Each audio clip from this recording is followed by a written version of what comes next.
I am sure sports. You know me there, from coast to coast representing. I mean, I say this is righteous representing for Omar. You don't know, come get the sports over here from near and far. Boy. Me say I am sure sports, one thing me sure about. When me say sure, that me not doubt.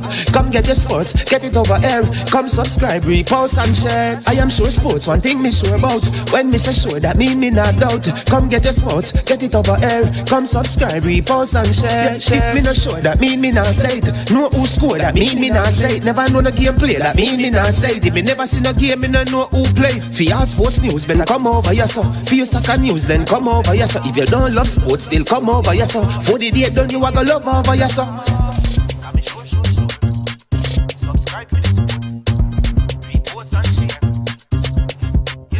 So when it comes on to behavior concerning football, Jamaica is decent. I am sure that if we can get all of these things done, set in place by the end of April, it gives us enough time before the World Cup campaign. Not afraid of no Brazil, no Argentina with these crap of players. We are good enough. Remember to like, subscribe, share. Listen, comment, let me know what your thoughts are. Trick Jerk Marinade gives your meats and vegetables authentic Jamaican jerk flavor. The spices are directly from Jamaica. Spices like jerk seasoning, allspice, scotch bonnet pepper, fresh scallions, thyme, ginger, and garlic. The key ingredients to a great jerk marinade. 0% sugar and low in sodium. You want to try it? Made up of 18 Jamaican herbs and spices. Add delicious, bold flavor to your next grilling experience. Flavoring sauce, a marinade, basting, condiment, or topping. Trick Nick Jerk Barbecue Sauce.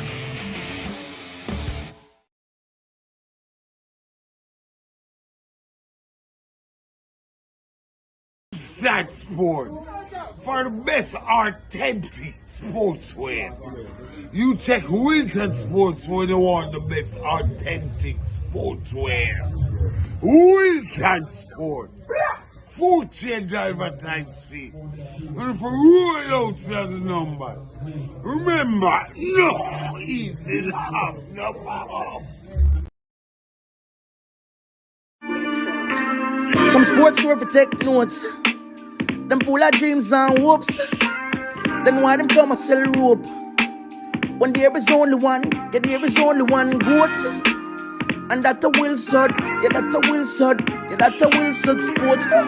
Yeah, ball boots, ball tops, ball shots, string yard, ball socks. Them kind of drip you quick for make your ex call back. Little quickness in my boots and ball out, me want that. My Nike ticky pretty and my Adidas all black. Dribble down, you feel it, grip me feel me can't drop. Slide tackle all, me own a team and know this snap up. Why? Because me buy the supper.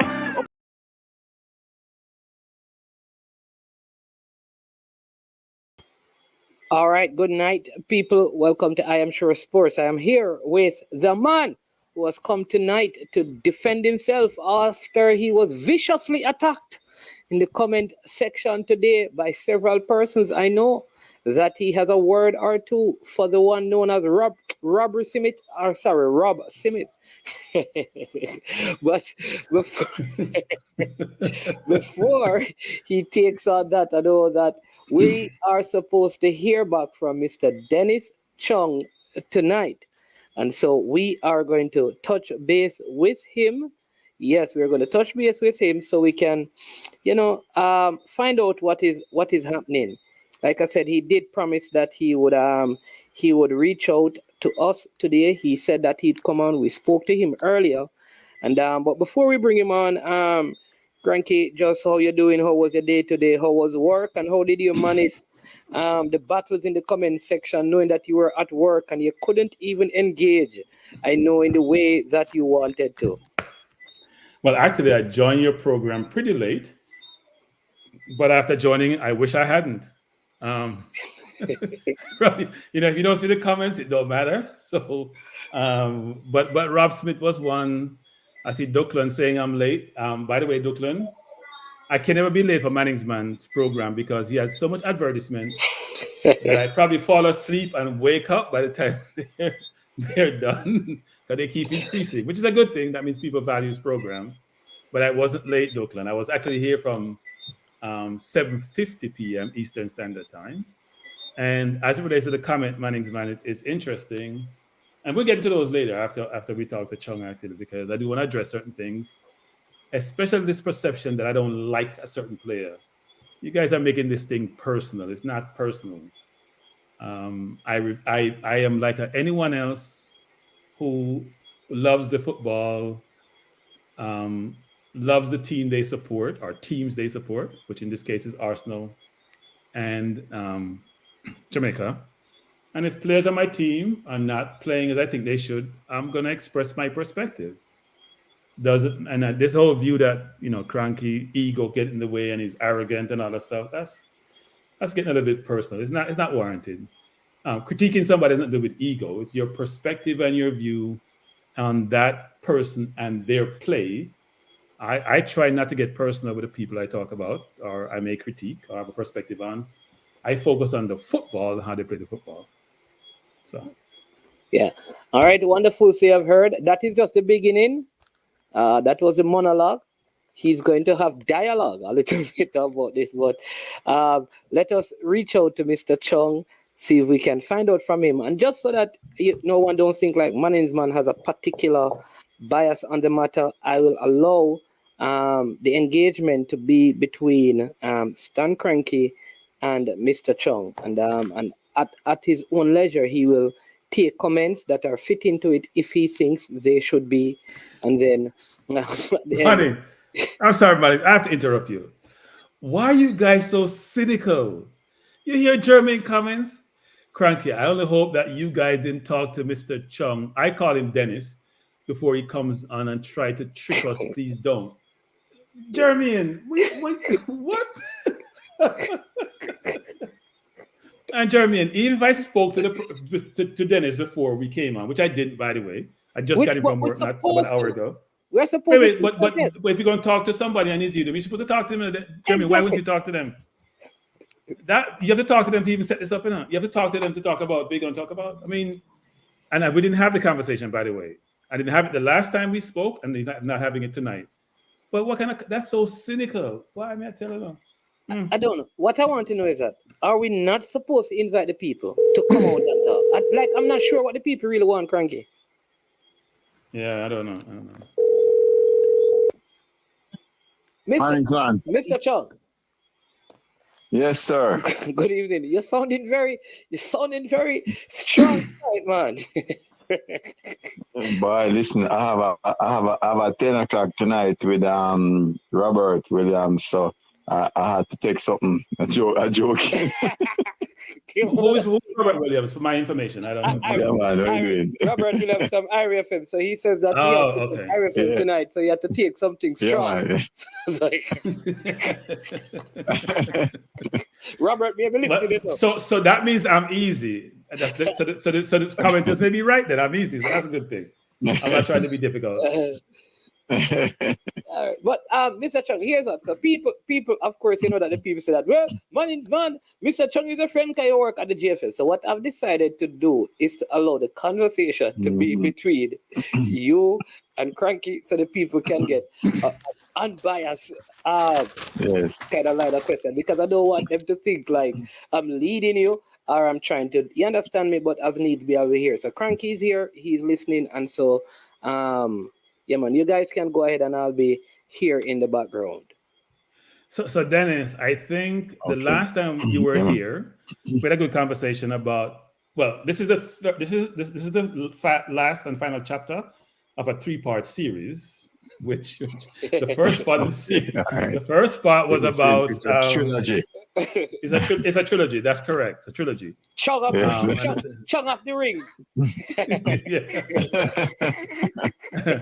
Maybe call it transparency.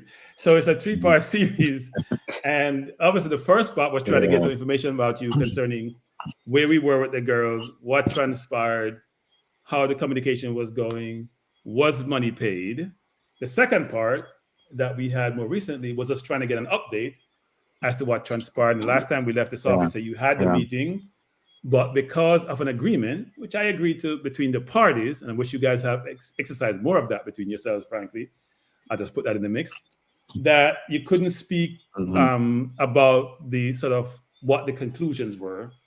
A little bit about what transpired, that you had meetings, you had good dialogue, but you mentioned that tonight you'll be able to give us more information. And maybe, as this is the final chapter of the trilogy, put us more at ease, at least from my sense, about that we have come to some kind of consensus, some resolution, and we're going to move forward. So without asking you a specific question, just talk us through about what transpired on Monday and where we are today. All right. Well, let me first start by saying we had a good meeting with the girls on Friday. And these are the girls who played at the World Cup, right? We met with their representatives. We had agreed that we want to hold everything out from the media. After consulting with my team, or them calling me, including first persons who are stakeholders externally, it was thought that we needed to clear the air on the matter of the payments, because that really was a very contentious issue, which did have some impact and continues to have some impact on the JFF. And therefore, what I would have done, I didn't want to say anything without writing first to the representative and letting them know that even though this is what we agreed, the fact of the matter is that we have to go back on that agreement as it relates to the payment, because it is necessary for us to address it because of the impact it continues to have on the JFF and also personal reputations. So and this is why I didn't comment on it on Saturday, because I would not have written to them first. And I believe that, there has to be some integrity in terms of how we communicate, and therefore I had to write to them first and let them know. So the matter comes up because 2 Fridays ago, it was said that some persons still had not received any payment. That was said on an interview.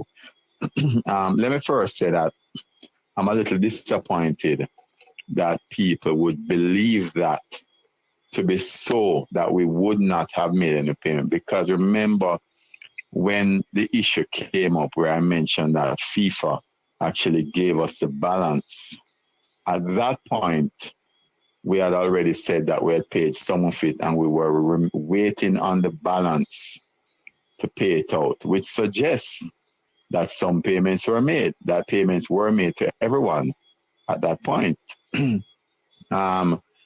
And then we also threw FIFA in the mix by saying that we then received some money from FIFA, a little over $300,000 US. And that allowed us to make the final payment based on the computations and the contracts that we had. And we worked it out with FIFA and the Australian Tax Office. So there's no way that we could not have made any payments, because remember that there are also tax implications, right? So the fact of the matter is that the statement that there were some persons who did not receive payments from the 24 and 23 in particular could not have been factual, right? What we did say is that we are certain that the payments were sent from our bank account and it was sent to all 24 accounts. We're clear about that. And it would have left our bank account. But what we did also say that we know that from time to time, there are issues in terms of when the money leaves this bank here, then the correspondent bank might have a challenge And we've seen that sometimes the money does not reach from the correspondent bank to the account. What we did know also is that we would have verified all the accounts that we were sending the money to. And these are accounts we would have sent money to before. So we know that those accounts work. With that said, right, what I'm saying is that the statement that we made, that we would have made the payments to all 24, was factual, right? And we have the records to show that the payments were made and that we did send it off. What we did say, however, is that we cannot guarantee that someone receives it. What guarantees it for us is that when we send a statement to you at the time to say, hey, Cranky, I've sent you $100. If you don't come back to me within 2 or 3 days, it means that we can assume that you have received $100. All right. So the statement was made, and we were somewhat puzzled by it, because we were saying, boy, I wonder if there is an issue with the monies being received on the other side. And what we would have done is immediately the day after written to the representative and said, please give us the names of persons that did not say they did not receive it, so that we can check it. This is 2 months ago, right? That we actually sent it. So we were a little surprised that 2 months after it didn't receive, and we were saying, boy, the bank is at it again. So we said, please give us the information so that we can check it and reconcile it, right? They did ask us for the details of all the payments, which we have on all the spreadsheets. And we deliberately said, you know what? And we communicated that we were going to withhold the details until we got the names, right? So that we can check it, reconcile it, and then send it. So we didn't receive any details on the names. And when we met on Friday, we requested the names and still did not receive any details on any names, right? However, what we did based on the request is send the details, all the details on the payments relating to all the matches, and everything was sent today as committed. So all of that would have been sent off, right? So we are now waiting on information and feedback, right? 1 or 2 persons have come back. One person in particular has come back and said they need to reconcile the amounts because they're not seeing it. We say, okay, let us know what you're not seeing, because we sent the payments in 3 to everyone, right? So we're awaiting that. But what we know is that we have sent all the money 2 months ago, right? Well, it started more than 2 months ago, but the third and final payment was made 2 months ago. So we are awaiting that information. And as I said, it could be that persons on the receiving end from that bank did not receive it. But one thing I can tell you, and management knows, I'm not going to say something unless I am sure that that is what it is. And what I've said at the time also, that we did not pay the full amount to the staff, that the full amount for the World Cup bonus or incentive actually went to the staff last week when we received the final amounts, right? So I'm very clear about that, right? But we would never come out and say, knowing the atmosphere that we're in, we would never come out and say we have made those payments if we felt that we did not make those payments, right? So that is essentially what the situation is, right? As to the other matters that were discussed, because they're not issues that are contentious, I wouldn't want to speak to that. But what I can say is that we await feedback on a meeting. We said we are readily available to meet at any time to conclude on everything that was discussed. and we await feedback on that. And I'm also awaiting feedback, any further feedback on the details that have been sent so that we can reconcile any queries that have been raised. But we couldn't do it before because we didn't get any queries before. But now that we have some queries, we are going to reconcile that. So that's essentially the situation, Crank. So here's what I'm curious about, actually, which is Yeah. the girls were, I don't want to use the word adamant, but when they were on Sportsmax, I think Bunny said that there weren't payment made, I think she mentioned of February. So it must be February 2023 for some match fees and some per diem, and that some players hadn't gotten bonus money, right? And I think you covered your comments by saying that the money was sent by the JFF, whether or not it gets to its destination, you're unaware. And that we had, I think you said you made 3 payments, right, in total? Is that what you said? Right, we made 3 payments in total. So the first one would have been based on the monies that we received, the incentive. The second one, I think, was the bonus payment that came directly from FIFA for them. And the third one was the final balance on the incentive payments. When was the last payment? When was the last payment? Go ahead, sorry, go ahead. I think it was might have been around October. The last payment was in October that was made. Okay, so you're saying you owe no money subsequent to October. Let's just say October 31st, because then we are in December now, right? Right. You're saying you owe no money, and the girls are saying in your meeting you had with them on Friday, did they say they're still owed money? There's some people that still haven't been paid? Well, there was no clarity around it. What we were asked for is the details so that they could verify if anyone was owed or not. Right, but was the contention around, look, the contention seems to be twofold. One is some players hadn't received payment, and we don't know if it's a bank hiccup, the transfer of funds hiccup. Right. But secondly, it seemed to be from what you're now saying is that they want some transparency about the calculation that was made, all the payments that were made for whatever period they didn't get paid. I'm just making assumptions here to make sure that everybody got the right amount, even though they did. I've heard in a number of different forums that some people were overpaid. So if they didn't have the calculation, how would they know they were overpaid? And why would they need the calculation to show them who got paid and how much they got paid?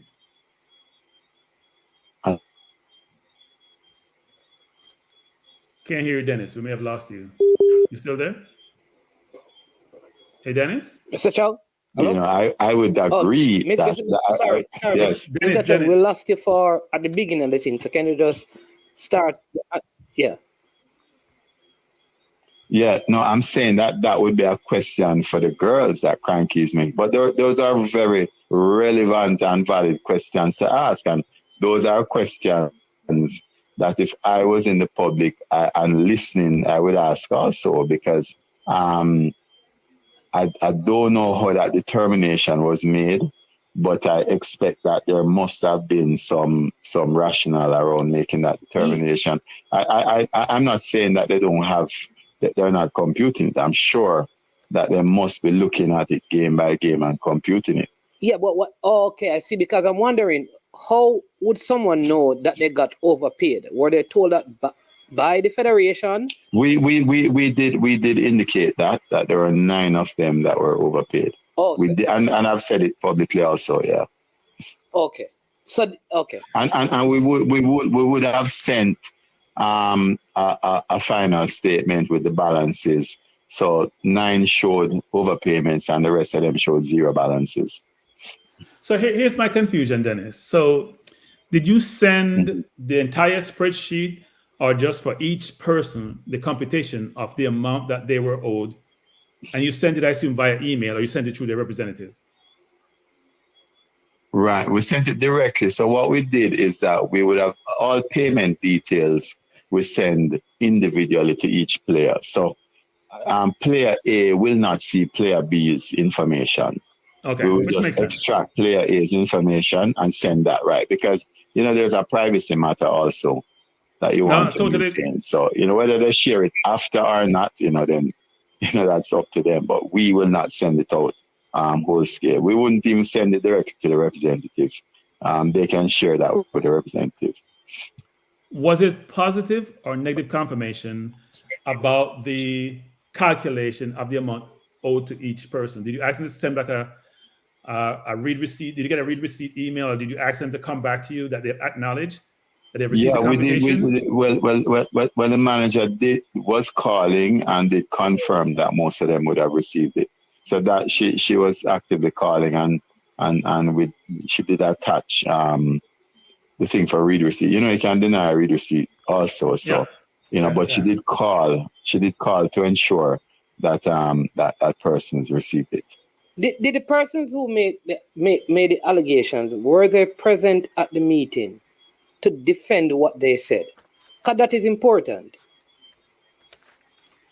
Well, one person was there, right? As I said, we didn't get any details what we requested in terms of who was not paid or who had incorrect computation. We didn't get anything like that. What was requested, as I said, was the payment details, and we did send it. And I think the conversation was around the requested agenda item was to get payment details from us. So that is basically what it is. And I as I said, I can only speak from the point of view of JFF to say that we did send the money. We did send the money to the verified accounts, and we know that it left our bank account. And I personally had done the approval on it. So I checked through all the transfer, which is done individually for each person. Right, so it's not a lump sum, it's individually done. So you get a list of transfers with all the names and everything, what it is for, and then you just say to the bank, approved, and then the bank will send it on. Dennis, what? Go ahead.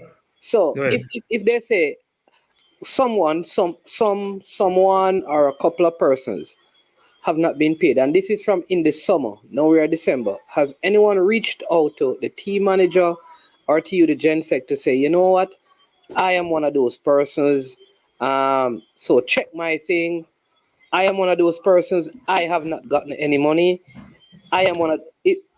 Have you had that with any one? I have not had that. I have not had that information apart from today when it was said that one person was not certain about the payment that we said they received. So the team manager was checking on that. But up until then, I did not get any of that information. I mean, I'd have to check the office to ensure if they got it. But I know the accountant, when I spoke with her, she said she did not get that information. Okay. So because I'm trying to, when someone says they are not certain, is it that they are not certain of the amount? They are not certain that it was sent to the right account? Yeah, like I'm not sure. I'm not sure, to be honest with you. I mean, I'd have to check that detail. What I did is left them to just get the feedback and check it, and do whatever necessary checks. Because when people will say to us they don't receive money that we know we send, sometimes we will get the reference number from the bank and just send it to them and say, hey, you have to check with your bank, because once it leaves our bank, the way the banking system works is that once the money leaves our bank, so our bank would have a correspondent bank in the US, right? So like our bank is Sagicor, like and Sagicor will say, intermediary, I'm sending to Bank of America. Sagicor will then send the money to Bank of America. Once Bank of America now sends it to the bank it's supposed to go to, Bank of America has no more control over it. So as long as the money is at Bank of America, then Sagicor can check it. After that, all they can do is provide a reference number for the receiving bank and the receiving person to check it with the receiving bank. Right? That's how the system works. So what we can do is, because it has left our account, right? So it means I would have gone through the bank, whichever bank it is, the correspondent bank, What we can do is provide that reference number from the bank and send it to them and say, hey, check with your bank to see what's happening on that end if you're not seeing it there. And, we've have situations already in the past, where people say they're not seeing money and when they check it back on second round again, they see it, especially when, in this case, you're talking about 2 months ago. So Dennis, there are a number of questions that this conjures up, right? So you said there were three. Let's back up a little bit. So there were 3 payments made. One payment was in October, the last payment. When was the first payment made? Right. The first payment was made, I think it was in September. That's after we received the first tranche of the money for the World Cup. The payments that were made, how would the girls know what each payment pertained to? If there are 3 payments made, and you talk about incentive, you talk about maybe match fees and per diem, you talk about bonus. How would they know? We did because we did communicate what it was for in summary format. They might have not had the details per match, but certainly the bonus payments, for example, would say, okay, this is a bonus payment and it's net of tax, and would have provided the statement, the individual tax statement from the Australian tax office, right? In terms of the other payments, we would have said, okay, this is for incentive plus some pass per diem and match fees. When was the reconciliation sent to them in total? So you sent a schedule which showed how much they get paid. Was that inclusive of all 3 payments? But the payments not. When was the reconciliation sent in regards to the payments? Yes, all 3 payments. Was it sent with before the first payment or subsequent? Or where in that timeline was it sent? No. At the end of the last payment. Oh, at the end of the last payment. Okay. So, because my understanding was, so I'm not sure. So we got to go back to what the girls said. We're trying to reconcile that, Dennis. Which, first of all, I think what should have happened, which I'm surprised about, is that when they received the schedule, and if they didn't get a payment, one would think the reconciliation would be done between the 3 payments received and the schedule. And they come back to you and say, I only got 2 of the 3 or 1 of the 3. So if some people haven't received payment, that means they haven't gotten any of the 3 payments, my assumption. Or is it that, because Bunny said this, I'll just say Bunny's name, that some girls haven't gotten paid. So I'm not sure, because when Bunny says things, you have to probably go back to her to find out exactly what she meant. Did she mean that some girls didn't get all their payment, or just got some of their payment, or got one of their payment? I couldn't answer that. I don't know. I couldn't answer that. What I know also is that we've had incidents where, some of the college girls, college girls would not be under contract, because if you put them under contract, then you're going to jeopardize their position, because, they're not professionals, and therefore they shouldn't be receiving things like match fees, right? And we're very clear about that, which is why they wouldn't be under contract. So you'll see discrepancies in the payments, right? Because some people would have paid more matches than others also. So everyone does not receive the same amount. The only payment that everyone received the same amount for was the bonus. Right. So that's clear. That would make sense. People play different matches, right? They play different matches. You get different per diems. Okay. Yeah, because I suspect that persons who are on the bench may get a different, match fee than those who play the entire game. Because sometimes people have that. If you play, I think the contract does speak to that. Yeah. If what I can relate with. So it depends. The dime. But maybe that could be the problem. Only thing that was the same was the World Cup bonus. Maybe what happened is I don't know. Well, maybe that could be. So we're sorting out all of those things now, right? Because that's one of the communications that the manager told me today that she got from the college person, and she was saying to them that, listen, hey, you're not under contract, because you can't be under contract. If it comes out that you're under contract and get paid under contract, then you have another problem. You know what I mean? Which is external to us, but it could be a bigger problem. So those dynamics need to be sorted out. So that's been sorted out. The reason why it wasn't done before is because we didn't get any communication to say this is the situation. You understand what I'm saying? So if I send you, as I said, Cranky $100 and say, hey, I send you $100, right? And this is the statement I have for you now, and it shows 0. Then if you don't come back to me and say I don't receive $100, then I'm gonna say, Cranky is fine.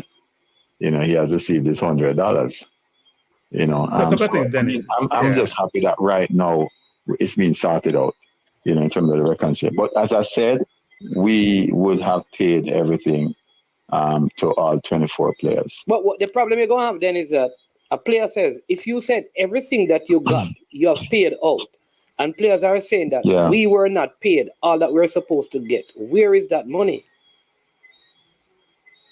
We just reconcile it. We have all the evidence of all the matches, and we've broken down all payments by matches for each player. So we have like 2 different spreadsheets, right? One of them for all the payments that were computed before the World Cup, and one of them since the World Cup from the go and started to play Morocco, right? So we have 2 different things, and it shows the details of all games that everybody played and what they're entitled to for each game in terms of match fees and per diem. Okay. So Dennis, here. Yeah. Go ahead, man. Dennis, here's my disappointment. Why? Dennis, here's my disappointment, Dennis. I thought the primary, when we talked the last time, we sort of all agreed in a sense, maybe you indicated this, that ancillary to the money was other things that, right? Coach, trainer, those things could be, I wouldn't say easily fixed, but addressed. But money was the core of this. And the core of this as related to money was around, did all the girls get paid, right? So I would assume that based on that conversation you have with them, that should be a sticking point in the discussion, which says, let us know who didn't get paid, not give me reconciliation that shows what was paid. But guys, we have said this in the public domain that some people haven't gotten paid. Please, you must have the names, because if you tell me somebody got paid, you didn't pull it out of a hat. You had to have known, someone told you they haven't gotten paid, that list should have been compiled by the representative and or the 3 persons who represent the players who are part of the player committee. And that was provided to the JFF to show who hadn't gotten paid. So I'm still curious as to why that wasn't the case. Let me ask, I think the bigger question I need to find out is this. The statement that because we have said this is what we heard. Players did not get paid. When the representative who was on the interview, because only one was there, did they agree that they made that statement? Because that is the important thing, because did they say that is what we said and we're sticking to our guns? Or did they say, well, this is what we meant by our statement? Because what is said and what is meant. No, there was nothing said about the statement. That was. But why did JFF have pushed for that, Dennis? Because that's important to get clarification. Yeah, because you said that on public TV. Yeah, but but you're assuming that as I said, we asked who the persons were, but I mean, we didn't get the response on that. Oh, I see. So you asked who are the persons, and they did not give any name. Right. But Dennis, I'm curious, Dennis. So if they don't give you any name, how would you know how to resolve the situation with those who haven't gotten paid? If I say man hasn't gotten paid, right? Go ahead. Yeah, but cranky. What we are saying, from our position. I know. Yeah. So understand, this is what we're saying now. We are saying that this thing is red. So hold on, Missy. So here's what I'm saying. If I think the thing is red and I seen red, you say it's not red, then you have to tell me why. If I come to a meeting, if I go on the air and say some of the players did not get paid, I come to a meeting to talk about that. You ask me, who are the players who did not get paid? The only thing I can say is that I misspoke. This is what I meant, or here are the people. If I don't give you names and I don't retract the statement, then how can the problem be solved? If nobody comes forward to say, I have not been paid. or unless we the people like me totally misunderstood what was meant. Before you answer, Dennis, Dennis, before you answer, Dennis, let me just say this, people, we didn't misunderstand anything. We may have so here's why I say this, because Ricardo was very good. Ricardo asked the question first, and the person said per diem and match fees. He followed up about the bonus payment for the World Cup, and they said that also. There was no miscommunication in that. So we can do revisionist history if we want to, but I listened very carefully multiple times. There was no mistake on that one. Go ahead, Dennis. Sorry. Yeah. Well, I'll tell you something. When we asked, we asked a few times and we didn't get it. We decided that, as a federation, we want to resolve the issues. And that was our main focus for the meeting, to ensure that the issues are resolved. Because what we want, we want every girl available for selection, right? So we are trying to resolve all of these issues. And that was our main focus. So, I'm not saying that the statement that was made was not accurate, because, as I said, people can still not see the money. There are two scenarios, right? People can not receive the money legitimately because there's a mess up on their bank side, or they might not be able to reconcile it and realize that it's there, right? So like Cranky, a man like Manning's man with all of that money in his bank account. When $1 million years come in, it don't mean nothing to him. You know what I mean? but Dennis, the skeptics in the comment section, and there's over 200 of them, and there are a lot of the 200 in the comment section are going to say, there go Dennis again, give himself an out of this whole discussion or the situation, because he can always say, well, we sent the money, but it wasn't received, so therefore we don't control that, and therefore if a girl comes and says she didn't get paid, you can say, well, I pay them, but I don't control the other end, right? And they may say that may not be the case, but that's the excuse you're using. What do you say to that? Well, what I would say to them is that they need to think beyond that, because I also did say, and I can never discount that. I can't control what happens on the other side. But what I did say also is that we did ask for the names. Right. Because that's how you want to, that's how you reconcile things. That's how you solve things, by saying, okay, fine. These persons were not paid. Wow, can I have the names of those persons so I can deal with it and find out what happened? Until then, I can't, we can't do anything, because we would have sent it and would have left our bank. Right? So that is what I would say. There's nothing more we can say, but I can never say, I know the financial system works. I will never say that the transaction is complete. I know from our end it is complete, but I can't speak to the other end because I'm not seeing the other account. I don't have a relationship with the receiving bank. And all the staff, let me just ask again, because this could also refer to staff members. Are all the staff from the World Cup, have they been paid up? Because I know you mentioned something about last week. All right, up to last week is when we paid the final incentive amount for the staff. So we had a minority of the incentive amount owed. And then when we received all of that money last week, then we just paid it over to the staff last week. Yeah, I had to say this in about minority. I want the staff to get paid, but I don't really care. I don't lie. I don't really care. Want to get the money, I don't really care. You know what I don't care? Because I want to watch the girls and play football. That's all I focus on. I just want they want Dennis, you're your staff, then you take care of them. What me focus on is we want this matter to be resolved, Dennis. We get to a good place, it's amicable, and we move forward playing football. So if they want to get paid, we have to figure that out amongst themselves because we don't work together. We're talking about the girls. So here's the thing, Dennis.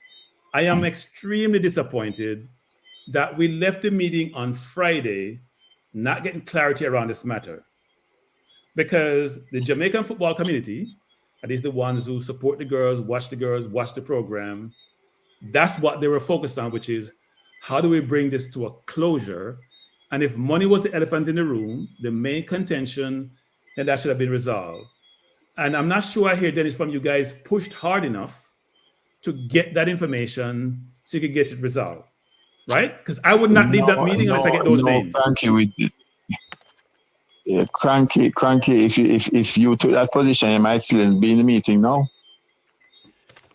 Yeah, but then I would say, look, guys, you went to the public on a public program and told the audience, the entire country, and Jamaica in the 144 by 44, you know, the entire Jamaican community, and even extend outside of that, because a lot of us watch those programs, that the World Cup money wasn't paid. Now, it probably didn't make the BBC and CNN like the previous comment did, but it went to a lot of parts of the world. They got paid, right? And you're trying to dispute that and resolve that. So why wouldn't they tell you but who Cranky, didn't get paid so you could fix it? You're assuming that we didn't say that. Okay, so tell me if you did or not. Yeah. So what? Well, yeah, we did make that statement, and we did say, listen, I mean, we need to get the details. We need to know who has not been paid. Okay. And what was the response? Is the response? That's what I'm saying. What I need to know is that did they backtrack or did they say yes? People did not get paid, and they said then who didn't get paid? What was the answer? We're not telling you. We're not going to discuss it. Let's move. What was the risk that, and this is the issue because I think as I said, I think that once we asked for it, I mean, we didn't get it, and it was clear that we weren't gonna it wasn't going to be discussed in terms of getting that information. But you know, the truth is that, as I said, I think that what really came out is that there needed to be reconciliation of the information. Now, we, as I said, you know, I can speak from my perspective, you know, in terms of the details that we discussed, you know, I don't know how important that is. I mean, you might have a different perspective, but for me, it was that, you know, we requested information. And I would have told you, even before the meeting, I would have said on this program that we have requested the information as to who did not get it. That was the main concern. That there may have been there could have been, we've never ruled out the fact that there are some reconciliation issues because, you know, Manny, before you go, Manny, so I'm going to ask Dennis something. Dennis, this is a trade, Dennis. Dennis, here's a trade that I thought would have been made. The girls asked for reconciliation. You say, give me the names. You give me the names, I give the reconciliation because we both then have all information at our disposal to make sure we're right on both sides. If they get the reconciliation, that means they know who didn't get paid and they have the reconciliation to check to make sure they got the right amount. You're still missing who got paid. So there's a gap on your end. So I'm not sure why they was didn't get push. paid. Yeah. But you know, as I said, I understand what you're saying, and that was suggested also by someone. And you know, my position on Cranky is we certainly at the JFF, this has always been position that we want to facilitate resolving the issue. So we are not looking at with any suspicion and saying, okay, if I give you this information, there's going to be a one-upmanship. No, and we're pretty certain and that we've done. So we have no problem going and saying, hey, this is what we've computed. This is a game, right? We've computed for all 24 players, and this is what we've done, and this is what we've paid, and this is the final balance that we have for each person. We have no problem with that. All right, let me ask this question, Mr. Chung. So fine. Mm-hmm. For whatever reason, there was not a willingness to name the players, but you did say that at least one of the college players would have reached out to the JFF. That was more about computation or about not being paid? That was more about computation because, as I said, we can't pay much fees to students. right? Because of the situation they have. They're not professionals. And they were aware of this right? And we can't have before. And they were aware of this before. I'm pretty sure because they would not have, they did not have a contract. College students do not have a contract. Here's what I'm asked. Here's why I asked that. So if Yeah. I was a part of the team and say there are 3 players that I know and 2 of them got a certain amount, like you said, outline payment, and I only got 1 up to a certain amount, I could say, well, but I didn't get that, which is saying I didn't get paid. But I didn't know that is because I'm a college student, so that is not. But I don't think that this one applies here, Michael, because my understanding is that the contention was that some persons didn't get anything at all. Yeah, but no, that question was pushed though. That's what I'm saying. That is the issue. You know, you see, if she said some persons were not paid, I don't know if, because 2 of them were on the interview. 1 was in the meeting. I don't know which one. So follow me. That was not. The answer to that did not come up. But what came up was computation. So in my head, I'm thinking that maybe what they were saying is that some of the amounts were not calculated properly. Because you didn't push to get, did not get any money at all. So maybe they moved the conversation to calculation of those who got money and saying that maybe I didn't get any of this amount. So I talked to the captain. Captain, you know, I didn't get this amount. Oh, so they never pay you. Right? So the captain says, listen, some persons did not get paid because somebody would have said that. No, the player comes to the JFF and says, all right, here's what happened. Why I didn't get this? And you say, no, because you're a college. Oh, so I did get paid. I didn't know that because of the college situation. Could this be the real issue, which is not really an issue? What?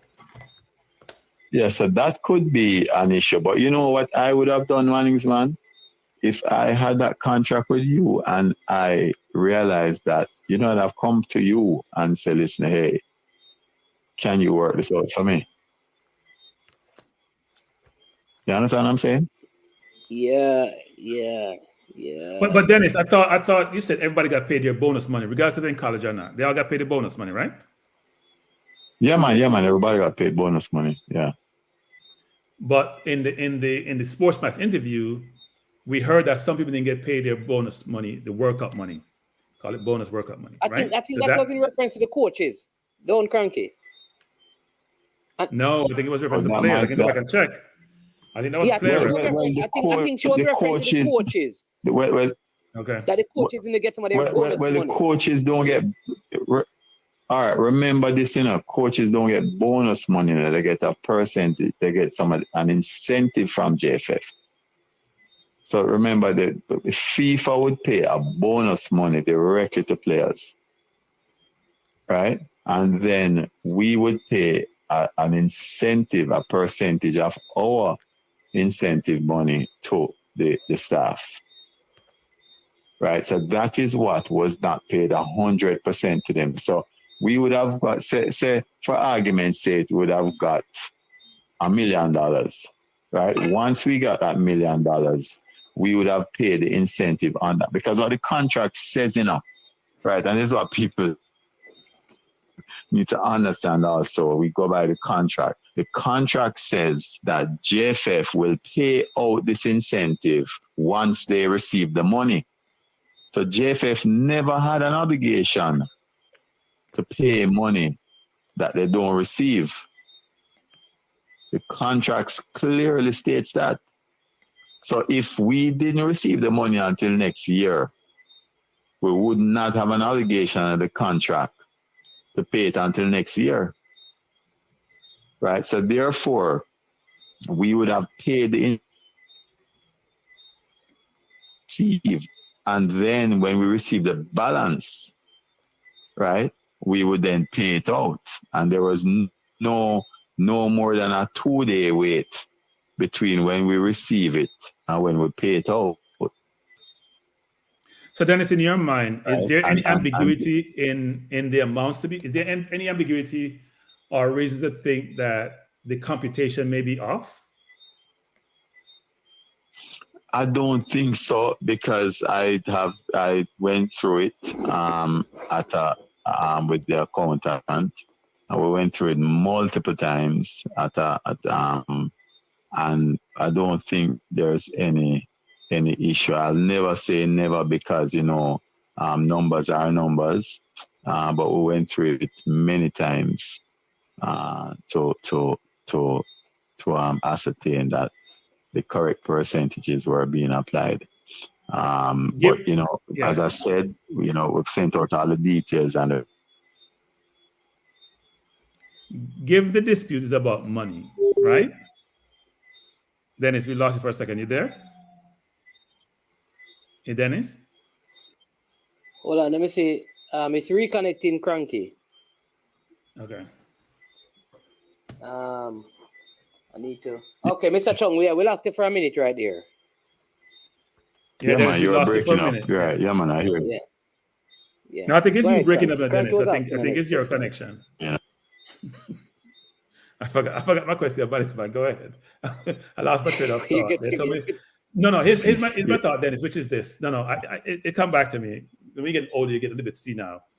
But Dennis, here's the question, which is this: Yeah. Did the girls ask for any proof that the money was deposited to their account? And did you provide any? Mm, no, there's no request for that. But we can do, as I said, is provide the reference number from the bank. We can't prove that it was deposited to their account because that would be on Okay. their Fair point. receiving Fair bank point. end. What we can Yeah. prove it. What we can prove is that it went to their bank. Right. That's what Went we via can intermediary prove. to their bank. So yeah. Yeah, You send it to wherever designation they Right, had as to where right. the money should be received. Okay. Yeah, Interesting. yeah. Okay. And so I'm still trying to reconcile, Cranky, right? So I say there are players who have not been paid. A question was asked of me. Because come to the meeting, because this is what we're going to discuss. We need to know, we're going to have a meeting. We need to know who are the persons who have not been paid so we can resolve it. Meeting is held. Question is asked. Who are the persons who have not received payment? We want to make amends. We will not answer. We cannot answer. What was the response? This is what, like, Yeah, but management, why you want to get into all of that? but that is it. but Dennis, like, Dennis, that's what we are waiting for, Dennis. That's all we are waiting for. What we're waiting for, Dennis, is resolution. Resolution means what was it that's preventing us from getting to a common ground? I think that we are on the path for resolution, certainly from up to we have provided all the details now, and we are waiting patiently on a meeting. We are saying we are. What I can say to you though is that we said we want a meeting this week because after this week, I can't guarantee that everybody will be available until January because we're going into the Yuletide season. People have commitments, personal and otherwise. So we want the meeting this week to resolve it, right? Or else we'll have to wait until January. Right? Available because right. So we are just waiting on that. So we'd have sent the details. All the details have gone off, and we're waiting on that meeting now, so that we can just finalize everything. Dennis, Dennis, we can issue a joint statement. Yeah, right, Johnson. Let me say this: people, whomever have any real contact with any of the girls, don't come on. And I am sure sports. There is all of these media houses. I think someone needs to call them and ask either for something written, this said question, when you said on the interview, we understand from Mr. Chung that there have been meetings, and the question has been asked of you in those meetings about non-payment of players. Can you give us the names of the persons? Because, right? Can you, ladies, seeing that you made the allegations, give us the name of the players who have not yet? Because from what we have heard from Mr. Chung publicly, there is a willingness to show proof that all players, all 24 players who were at the World Cup, they have received 3 payments. There could be, the possibility exists that there could be. Well, let me say this. There's one player that would not have received that bonus because that was the 24th an extra player that was carried. Yeah, so that 24 player didn't Right, receive the 24th player. Right. Yeah. Okay. Right. Okay. Because I think that needs to be said. And once that is said, that's it with past reels. Yeah. Go ahead, Mr. Mine I don't know why you're breaking up like that. Yeah, I said I think Dennis, you're the one breaking up, Dennis. We can hear. You're breaking up, Dennis. We can hear. Go ahead, Dennis. Okay. Yeah. We're on the path to resolving. And as I said, the JFF's interest in all of this is that we have our full complement of players available right now, because we had the team that played in the last 4 games. I mean, we are in a better position now because once these World Cup girls are now available, then we will have over 50 players. Dennis, please don't make that. That's what we want. Dennis, I'm sorry to interrupt you, Dennis, but please don't say that. Don't say we're in a better position. We're not. Dennis, when I go to Jamaica and I go dive in the water, it's blue at the bottom. I can see the bottom, Dennis. Right now, it's like I'm going to Hudson Harbor. It's very cloudy. We can't see nothing at the bottom. The path is very. Why say we're not in a better? Why say we're not in a better position? Dennis, here's the question, Dennis. I still haven't heard why we have this. Why we are where we are today. Seriously, if you're telling me, Dennis, just take an independent observer perspective on this. Just really think about this. You're saying the main contentious issue was the money issue. And you're telling me over a 3-month period between August and November, all the money was paid, right? And the first payment was made back in October October, subsequent to the World Cup, October, September, whatever timeline that was.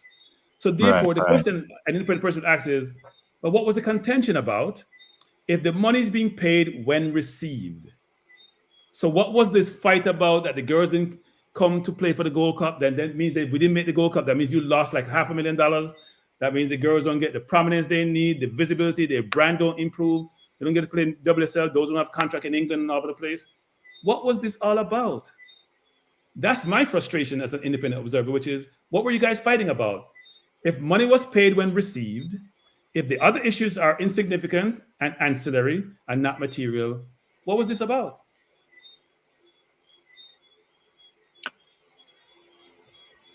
Well, the fact of the matter had this, they were available. The motion and at the time had to do 3 issues. Payment, they wanting to know the name of the staff who was going to be there, and the flights issue, right? We would have thought that would have resolved all of them, but obviously there was some concerns still about the payments, right? So we're at the point now where I think that we have provided the details, and hopefully this week there will be no more issue about the payments, and that would be the final thing. But what I'm saying, where we're in a better position, is not looking at this, right? I know that we would have missed out on the Gold Cup, and I don't know where this comes from. And the truth is, no, Dennis, we missed that. You broke up a while ago. What did you say? Oh, the 500,000? But that's what I was told. I don't know. What number would it have been? Maybe it's more. What number would it have been? Right. I'm not sure, but I know that when we go to the Gold Cup for the men, we don't get that amount of money. Okay. Right. You get a certain amount of money when you win. Not even when you go to semi-final, you get that. Okay. If you win, you get that. But right. Let's call it $100,000. It's more than $100,000 money you would have had before. Yeah. Yeah. Right. Well. It would cost us a lot more than $100,000 to get there. But that's not the point. We don't do the thing because we don't want to go there because of the financials. The fact of the matter is that we want the prominence of it, right?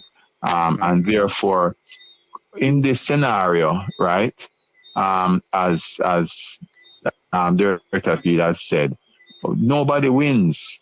Jamaica hasn't gone to the Gold Cup, and the girls haven't got the prominence of the play. And the fact of the matter is that we have nothing else lined up until the next Gold Cup in terms of major tournament, and then World Cup the year after.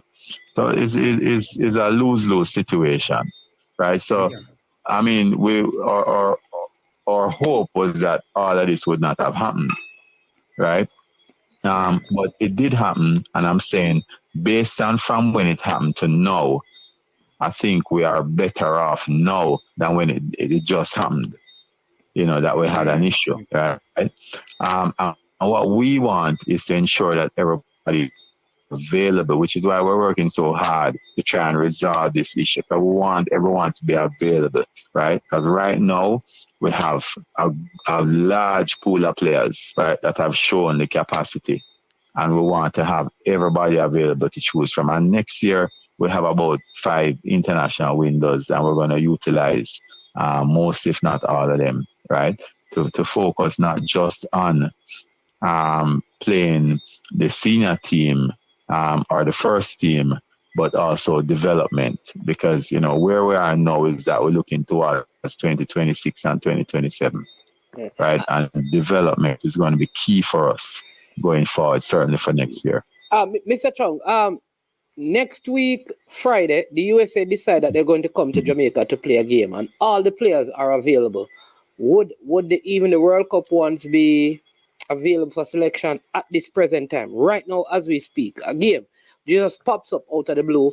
A window is open for next week, Friday. Right. Would all the players who played in the World Cup, having had these meetings, be available for selection? No. Well, as of now, no, because we haven't had the final meeting yet. So we are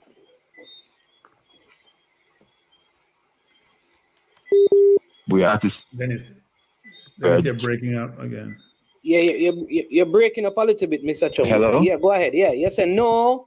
As of now, no. Yeah, we're at a point where we're, as of now, not until the meeting happens this week, which we're hoping. So by the time the meeting happens and we say, okay, we're satisfied with everything and everybody is available, then yes, everybody will be available for the game if the game is next week.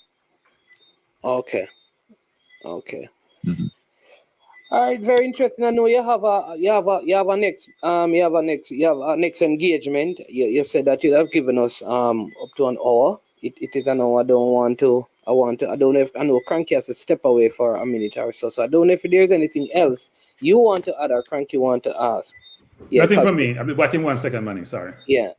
I don't know if there's anything you want to add before you go, because I know you have a next engagement and you told us that before you actually leave. I mean, I always want to say, regardless of what people think, I always appreciate you coming on, because for me, information is very important, because the best thing people can do is get enough information from all sides to make their decision. And I'm one for that, right? But so let me just ask a little further. So even those in college, are they available? Because you did say there were, I think, 17, then 18, and some were not a part of it. Would those ones be available? Yeah, well, we have actually called up all of the college persons, Okay. We in the last 4 games we did do call ups to all of them, because we recognize these are college students and they would not have signed. I mean, there are 18 people who have signed, so it's really the 18, but other 6, done call up to them. So that's funny. We just want to have everyone available. And as I said, the only reason for suspending the selection is because we want to ensure people don't run afoul of the FIFA regulations. So that if someone call you up and it's not an illness situation, then you have a certain obligation. That would be unfair for us to do that. Why tonight? It would all Dennis, but tell him if he's gonna suspend him, I'm vex. That's my view. I mean, I'm changing, Dennis. I'm gonna suspend him, I'm vex. What that? I feel no suspend. What that patwa? No suspend him because no vex. So I mean, you give me the corporate, the formal rationale as to why. What do no vex? So no suspend them. No, not at all. Not at all. Okay. Not at all. Manning's man, crank have work on his patwa here. I've been trying to get him, because we had a show once, where a particular person was on here talking about him, spooky. So since that time, I've been giving him 1 or 2 words, but he's not coming around. You understand me?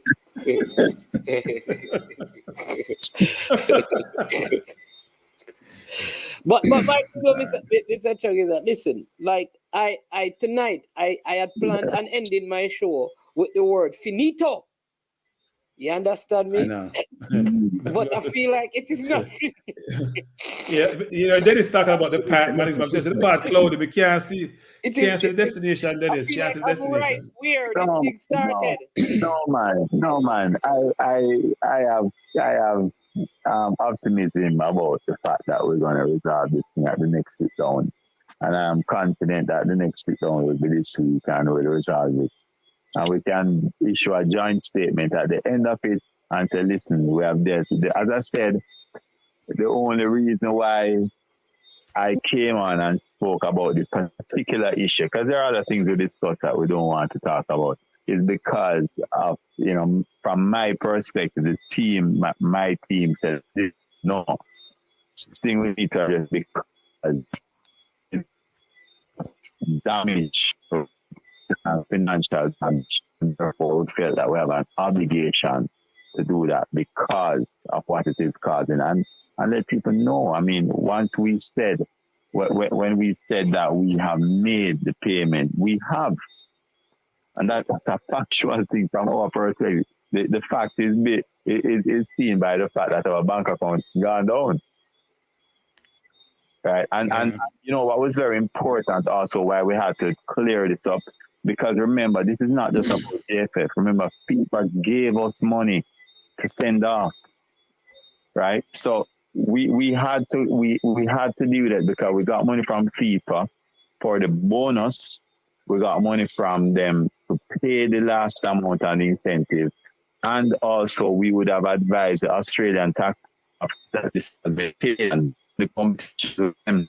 Is why, despite the fact that, we said we didn't want to talk about it, we said we needed to speak about it because there are so many stakeholders involved that are affected by it. And, just to show the amount of stakeholders we have, we could not have come out and said that is not so because, it's people we're dealing with. It's the Australian tax office we're dealing with. So we can't not make the payment and say we make it because that's serious issue. Yeah, look, I think Dennis raised a great point actually, which is this. So let's just think about the scenario. So if the JFF said they've paid the girls, with FIFA, the girls money haven't got FIFA paid. gave them. Yeah, come to that. But the girls, if they say they have paid the girls, which the girls haven't got paid, a lot of these girls live outside the US where they have tax obligation where they reside. So they probably got a statement say they got paid. The tax authorities in Australia took out a certain amount of monies related to the girls. I'm not sure that all the countries have tax treaties with them. So you can imagine I got paid an amount. I have to file a tax return about how much I got paid. the money didn't come in, how does that work in terms of being able to resolve that, right? It's not a pretty situation, actually. If they didn't get paid, but they can't pay the taxes, if they don't get a credit from Australia, right? It's an interesting scenario. Yeah. And then I'm trying to figure out how the JFF said they pay the girls with money that FIFA gave them, right? And the girls are saying they are not paid. What is FIFA doing? No. The only thing would be this, man. Suppose FIFA gave them money, but didn't pay all of the money. They withhold a net amount of the money, right? They didn't pay them all of they're supposed to get paid. There could be a dispute between what FIFA gave me and what I paid out. So if FIFA gave me $1 million, did I pay out $1 million? Or is it a percentage of the million that I have to pay out? Well, what I understood from Mr. Chung is that they paid out all the amounts and then they got, I think, 300,000 US to pay out the balance. Yeah. Right. So why would FIFA give them more money? Why would FIFA give them more money if they didn't pay out the first set of money? So all of this. But Dennis, I'm confused, Dennis, because how can you pay out all the money FIFA gave you if you have to pay your staff from that money? No, so the staff was included in that too. That's what I'm saying. Everything we paid. Because remember, so JFF would have got like $100, right? But because of the money that we owed in the back also, because remember, we not only paid out workout money out of what we got, we also paid out money that was due from last year. To the girls. So the conversation to the girls and the staff, right? So the conversation that the president had in the UK in February with them is, listen, we know we have this money for you from 2022. When we get the money from the World Cup, we will pay you all the money that we owe you out of our money. So we would have paid the incentive plus also. So the truth is that JFF never end up with any money at all. So by the time we paid out all of that, we still had a balance left on the incentive. And when the argument came up on FIFA called us and said, hey, how much you have for them? We said, boy, 300,000 approximately. And they said, okay, we're sending it to you tomorrow. And we paid that out. When FIFA does that, do you have to send proof to FIFA that you have done what you said with the money? Or you don't have to? Management, let me tell you something. I'm asking. No, I go answer this way, right?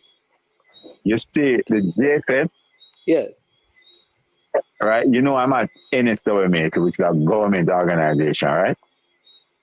I can tell you the JFF is audited more than the NSWMA. We can't when people talk about money leaving JFF, money can't leave JFF, That was in the days before the whole thing of the previous FIFA dispensation. Right now we can't deal with cash, right? And everything is audited. Okay. We have a central review audit every year, so we can't. We can't. Hey Dennis, I would love to audit the JFF. Yeah, man, come on, because we get so much. I am dead serious. I'm dead serious, Dennis. I would love to audit the JFF. That's all I was saying. Yeah, man. All right. So my question again, Mr. Chung. So you said the FIFA gave us 300, close to 300,000, approximately. Let's work with that. What my question is, if they say, listen, you owe the girls $297,000, we are going to send that to you. Pay the girls their money. All right. Now, you say you have paid them. Does FIFA get any document to verify that the monies that they sent was used to do? No, we don't send out any document. We just confirm to them that the payments have been made, right? But we don't send any document. But what I'm saying is that they do their audits on us. Okay. All right. Right. Let me qualify that about the audits, though. Let me qualify that. Doesn't mean the auditor check every single payment that went out the door that it got to its destination. So auditor can do a couple of things. They can send a confirmation to the parties who the money was paid to. They can check sure the money was received from No, FIFA and went to the account. no. They come through and check everything. No, I don't know So about that, everything. Dennis. All right. Well, Like I said, I would love to audit you. This is the auditor I'm putting it on versus the public domain. Let me tell you something. This is the auditor Let and me the tell you something. accountant battling, you know, so I'm leave the conversation. I'm a pastor. Listen now. I'm not saying they do a forensic audit, but this is the levels of audit. Once a year, they come and do an audit on the ground physically, right? And every month, we have to send an account of how the money is spent. Okay. Every month, we do a monthly report that shows exactly how the money is spent. Okay. Right? That is checked. And if they come and see that what we're saying is not accurate, you know what happens next? I have to go, the JFF will be working with Manning's Van. So the JFF is going to be, so JFF is going to get rich. But anyway,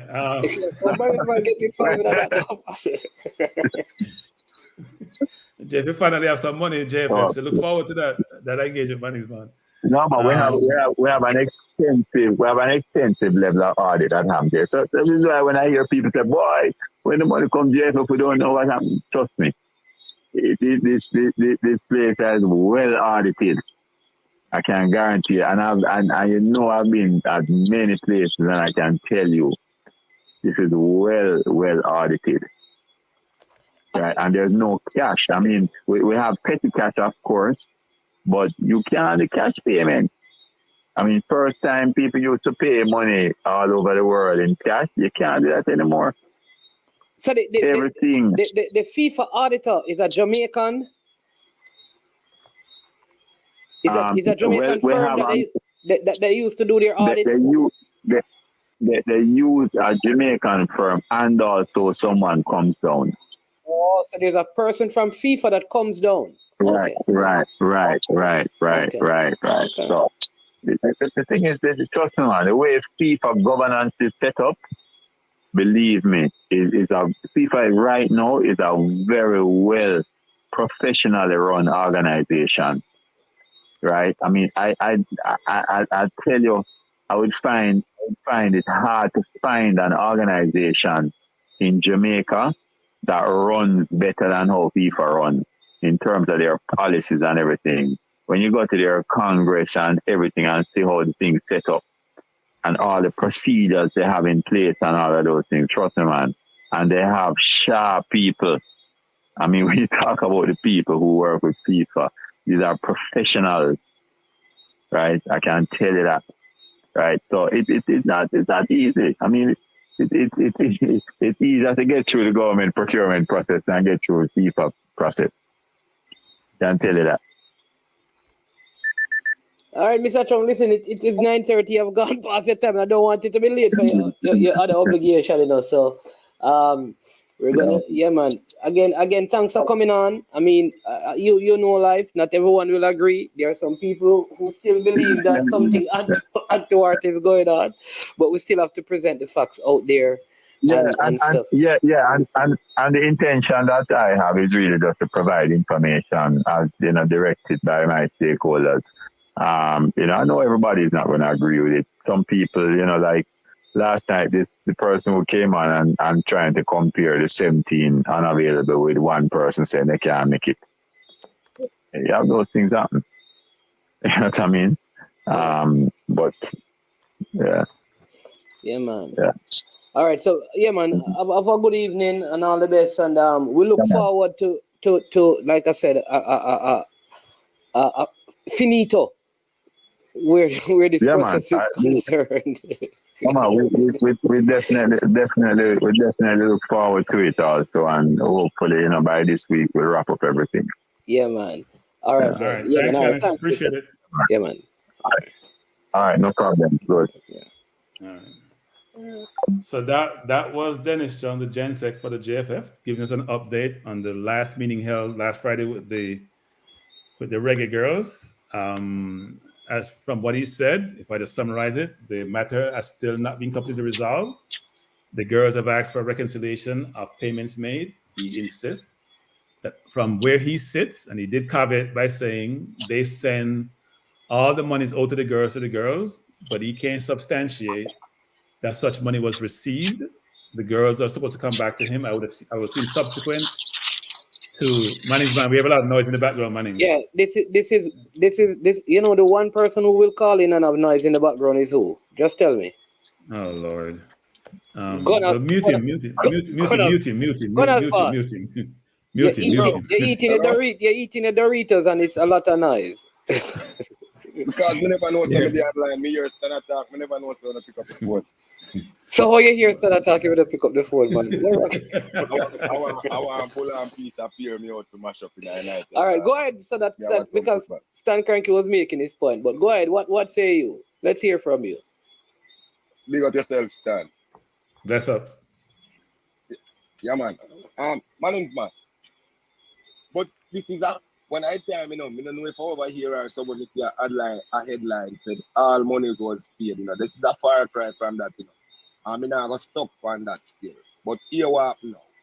This thing about NCAA and college students no work no more, because I remember saying NCAA cannot block no student from college for them main image and likeness. So, and I think also there is an Olympic rule where student athlete can get some stipend or some form of money to represent them country. No, he did say he said the college student, no man, they all got money. What they could not do was sign a contract. So their amounts were computed differently. Okay. So as you're saying, Gunner's boss, NIL, you can get for your image and your likeness, you can get money for it, you can have sponsors, but he's saying you can have a contract for services performed because it would affect their college eligibility, frankly. So that's what he's sort of inferring. Yeah.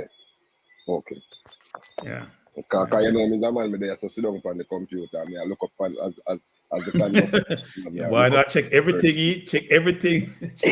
No, that is my purpose here. I have to help out the show too. I'm still over there. Because a long time you want me that when the people them come on, man, and I give interview, why Mr. Chung can't come on the forum no more? He must be behind the phone and talk. What we see in Impasse.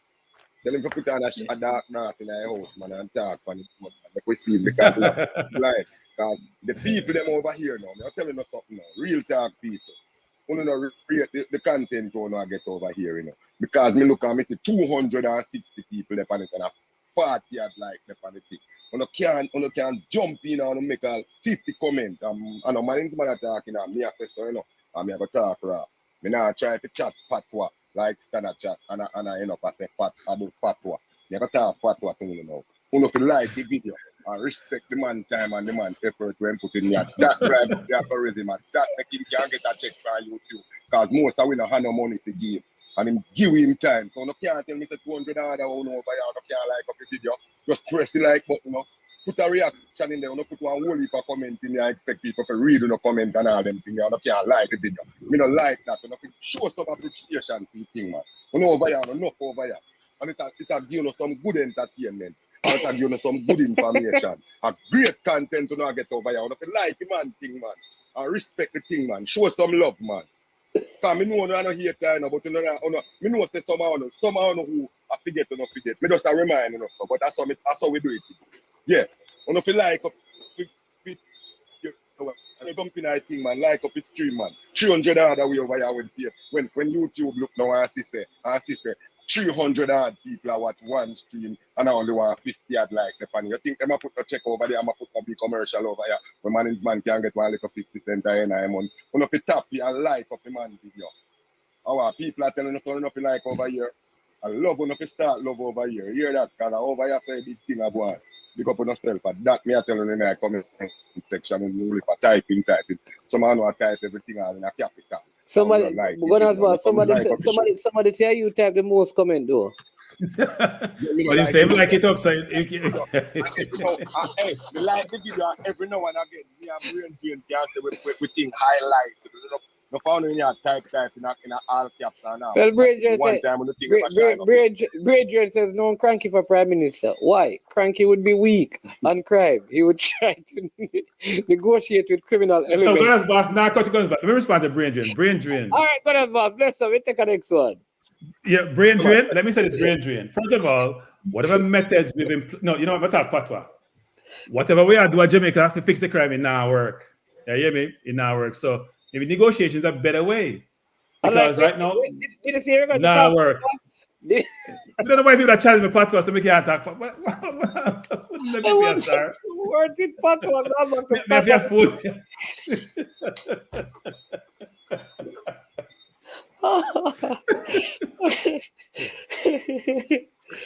Oh my God. Hey. I do have some suggestions for the Jamaica politicians about solving crime, actually. Yeah. But I'll save those for another day. Yeah, but you were doing a summary of the what Mr. Chung said. You know, we're talking about, you know, the points that he raised and about the next meeting and things. So, yeah, I mean, from what Dennis is saying, actually, they did have the meeting last Friday. It seemed to have been a good meeting that they had, except that they haven't fully resolved. Well, they haven't really resolved anything, actually. It appears that they talked about issues other than the payment or lack thereof, and that they plan to meet again, and he would like to do it before the end of the year because, you know, the holiday season is coming up. So they want to do it as soon as possible. He did indicate that they indicated to the girls they made all the payments. The girl asked for some kind of reconciliation, computation to clearly demonstrate what payments were made. And what I didn't hear from Dennis, which we talked about quite a bit, was the fact that the names of the personnel of the girls who were not paid was not provided from the representative at the meeting, which is disappointing. Yeah, that was one of the main contentious issues which came out in the Sportsman interview that we want what resolution for, and that didn't transpire. So that's disappointing, actually, that didn't occur, because we would have loved for that to be, because what we're hearing is that the main contentious issue is around the payment or non-payment. And from the JFF standpoint, they're saying everyone was paid. From the girls' standpoint, that's not been the case. What has also come up as part of the contentious issue, well, I wouldn't call it contentious. What's also come up is the fact that the girls want clarity about the reconciliation of the payments to make sure everyone was paid exactly what was owed.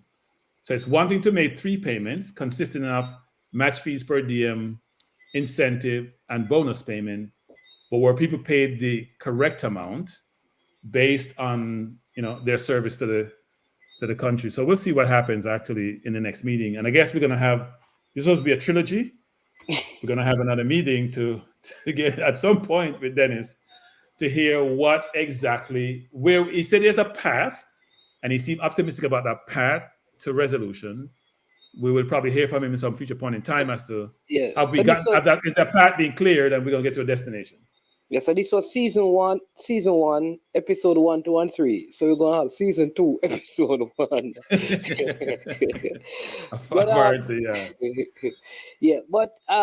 And so people listen. When the people are on, like I think sometimes, and I have to guard myself from this. When we don't hear what we want to hear, we get upset and we get into name calling and all of that. So we need to be very, mindful of that. Hostility most times don't bring resolution to anything. If you're hostile with people, they're probably not going to communicate with you. Always tell people that the best way to learn from people, to move on, to challenge people is by communicating in a way that you seek to understand them. And if you don't have communication, it's going to be difficult to get the necessary information to make proper decisions. All right? Yeah, management. Here's what I say, management, to follow up on your point, which is this. And I say to everyone, and I've learned this over the years, which is this. When you are fixed in your position, it's impossible to be objective, and it affects your ability to really assess something holistically and to clearly get all 3 perspectives. I've always heard me say this on the program all the time. There are 3 sides to the story. So if you're fixed in one corner, you don't want to hear the other corner. You think you're listening, but what you're doing is critiquing, you're not listening. if you truly listen and you marry the arguments that are being made, you can come out to a much better place in terms of your perspective as to where you should actually come out. But if you just say, you know what, the girls are right, or in the other case, the JFF are right, you will never hear the other side because you don't want to hear it. So I would suggest to people, like, please listen, try to be objective. Sometimes it's difficult for all of us, given where we come out, especially when it comes to things like politics. You're set in your ways. That's the party you grew up with. You don't want to hear the other side, but listen to the other side for a chance, man. It may change your mind at some point. Most people are fixed. They're not going to change their mind. But at least listen with an open mind. At least try to do so you can come out in a better place. Because if you listen to both the girls' side and the JFF side, I'm not sure where you truly come out. You know, Dennis had a hedges bet on the payment when I get to your destination. The girls are probably hedging their bet, saying, we may have gotten paid, but not everybody got all their money, because they said they didn't get paid. But the question, are they saying everyone didn't get any money at all, or some got money, or a few girls didn't get any money, but others got paid the entire money? If they're asking for reconciliation, that means they're not sure. There you go. There you go. And my other thing is that if FIFA is involved in this, how can the money be given by them to pay and it didn't go out? And they don't do anything about it. Like, well, man, people can say they pay themselves. People can say they pay themselves. Right? They can say they send the girls and say it to themselves, but that would make any sense because because remember they said that an audit is done and the money is not paid by cash; it is sent directly to accounts because of FIFA stipulation that they're under. So it is. There are so many things to look at, and like I said, you have to be very, very objective. Now, Cranky here, Rob has come back at you again. So I'm going to let's let me comment. So let's jump to this. So look, Rob is talking about an earlier conversation that I had with on Coach's desk and more recently here around Leon Bailey. So let me be clear on this. I'm a supporter of Bailey, and people are going to lose their mind. Like, what are you talking about? All you do is criticize him. And the same people are saying that. Let me ask you objectively, has he played well for Jamaica? If you think he's played well for Jamaica, then we differ. Because I watch him play for Jamaica. The kid has ability. I've never said Bailey can't play football, I've never said that. I've said his decision-making is poor a lot of times. I said when he comes play for Jamaica, I don't think he has respect for the team because he believes he's the star and he holds on to the ball too much. But I've never said the kid don't have ability. Now, people may say you're overly critical of him. Well, here's what you should ask yourself. Why? Why am I not overly critical of every other player on the team? Why just Bailey?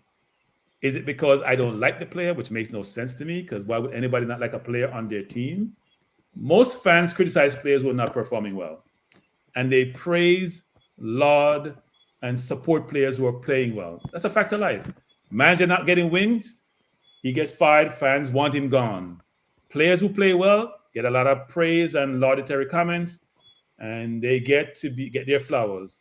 Players not playing well, fans want them to be sold, they don't want them on their team. Now, you guys saying he's doing well in the EPL, that's a more recent phenomenon. Because last year, go watch the Villa podcast that people were doing, they wanted him gone. They wanted him gone. They didn't want him on their team. Now they're turning around and says, you know what, he's playing well now, they want him. And secondly, guys, all of you who giving Cranky a hard time about this, has he played well for Jamaica? I did promise myself I'm going to stop the Bailey conversation because it's getting ridiculous. And Coach Mizzy can tell you this. I used to beat Hector worse than Bailey, much worse than Bailey. And I'm a big Hector supporter now. Why? Because he's been playing better over the last couple of years. I got watch him play live. By the way, I watch him and Bailey play live. And after watching Hector for a while, up close and personal, watch him on the tube, on TV a few more times, I said, you know what? Not as bad as I thought. And I've been pushing for him to come back into the team. I can't say the same about the other player based on how he's played. So for me, it's all about performance. I have no personal vendetta against any player. I don't dislike any player. They're not playing well for my team, like Havertz for Arsenal. I'm not gonna have positive comments about them. So this whole view that I don't dislike Bailey, maybe you guys can tell me what happened when we played Canada in Jamaica. Did he get any chances? Should I have said he had a great game when he? And here's my last point on this, because I don't want to talk about Bailey all the time. How many games has he scored when we played a more challenging opponent against the US, against Canada, against Mexico, those big teams? He's the poster boy for the team. He's the main player for the team. Please inform me when he has scored and played really well in any of those games. So I'll shut up about Bailey for now, but you got to come with this discussion with your facts. And Rob Smith, if you want to be here, come. We can put you on the stream now, Rob. Any day you want to have the debate about anything, any subject matter about football. Rob Smith, I'm throwing out a challenge to you. Come debate me about any player, about any team that you want to have the debate about. And let the audience if they have an open mind, decide at the end of the debate where we come out. What mood you want to debate? Maybe you need to put out the mood, Cranky. What mood? Yeah. And somebody saying that Mexico 2022, I think they were saying that Bailey had a great game against a big team, Mexico 2022. Really? I can't recall that. All right. Jason Guna says only lost 3 competitive games. Leon, I think, right. Leon said that in an interview. So, yeah, I think Leon made that statement basically saying, even though I may not be scoring, I'm very important to the team, but because in terms of competitive game, the team has only lost 3 games. And look at all the games that I've played. And while I'm playing, we have only lost 3 games. So could it be that I'm doing other things that you're not seeing because you're expecting me to do the same things you see at Aston Villa with the national team? Manning's man. We should leave the subject alone. You know what? Demari Gray. Okay. Wait, no. Here's my question. Demari Gray plays on the other wing. Has he played well for Jamaica? I can point to every single game Demari Gray has played and how well he has done. Not debatable. He's not the poster boy for the team, by the way. The other player is. We can have the debate. If you want to do a comparison, compare the person playing the same wing, Demari Gray plays on the other wing. Yeah, but somebody said he scored against Mexico. He assisted versus the USA. Okay. All right. Maybe I need my glasses when I'm watching. No, what I'm saying though, what I'm saying is that it is okay for you to say Demari Gray has outperformed Leon based on his stats and how he has looked in the team, but that may not mean that Leon Bailey has not performed in other areas. Manny's man. Just say. Manny's man. I started watching the player in earnest when I went to Orlando during COVID, right? So I started watching him in earnest. So between then and now, Manny's man, I have a series of games, a big enough sample size to provide a perspective on the player's performance for the country. So those in the chat, if you think he's been brilliant, let me hear it in the chat because Cranky's wrong. Let's say I'm wrong. I don't know what I'm talking about. I don't like the player. And let me hear how objective you guys are. Tell me how great he has played for Jamaica. All the games you've seen. 2 Canada games more recently, the Gold Cup games, when we played. And by the way, there's all kinds of only 3 competitive games. That cannot be correct, man. No, that we have lost since he has been playing. That he has played in. Oh, that he has played in. Okay. Yeah. Okay. So when he's on the field, Jamaica's only lost 3 competitive games. I haven't checked the stats. That means he didn't play World Cup qualifiers. He didn't play the previous Gold Cup that we played 2 years ago. It must miss a lot of those games. Because we lost in those. We have to lose in the tournament. Remember some of those World Cup qualifiers, like the Costa Rica game he didn't play. I think that's what I'm saying. I got to go back and check. Yeah. But I know what I've seen. And my eyes may have deceived. Because you know, man, people use stats.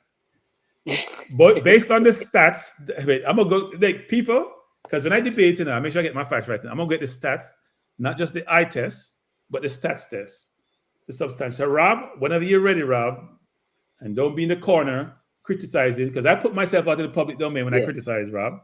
Let's see you in the public domain defending what you're defending, whatever that is. Jason Gouda says, finally.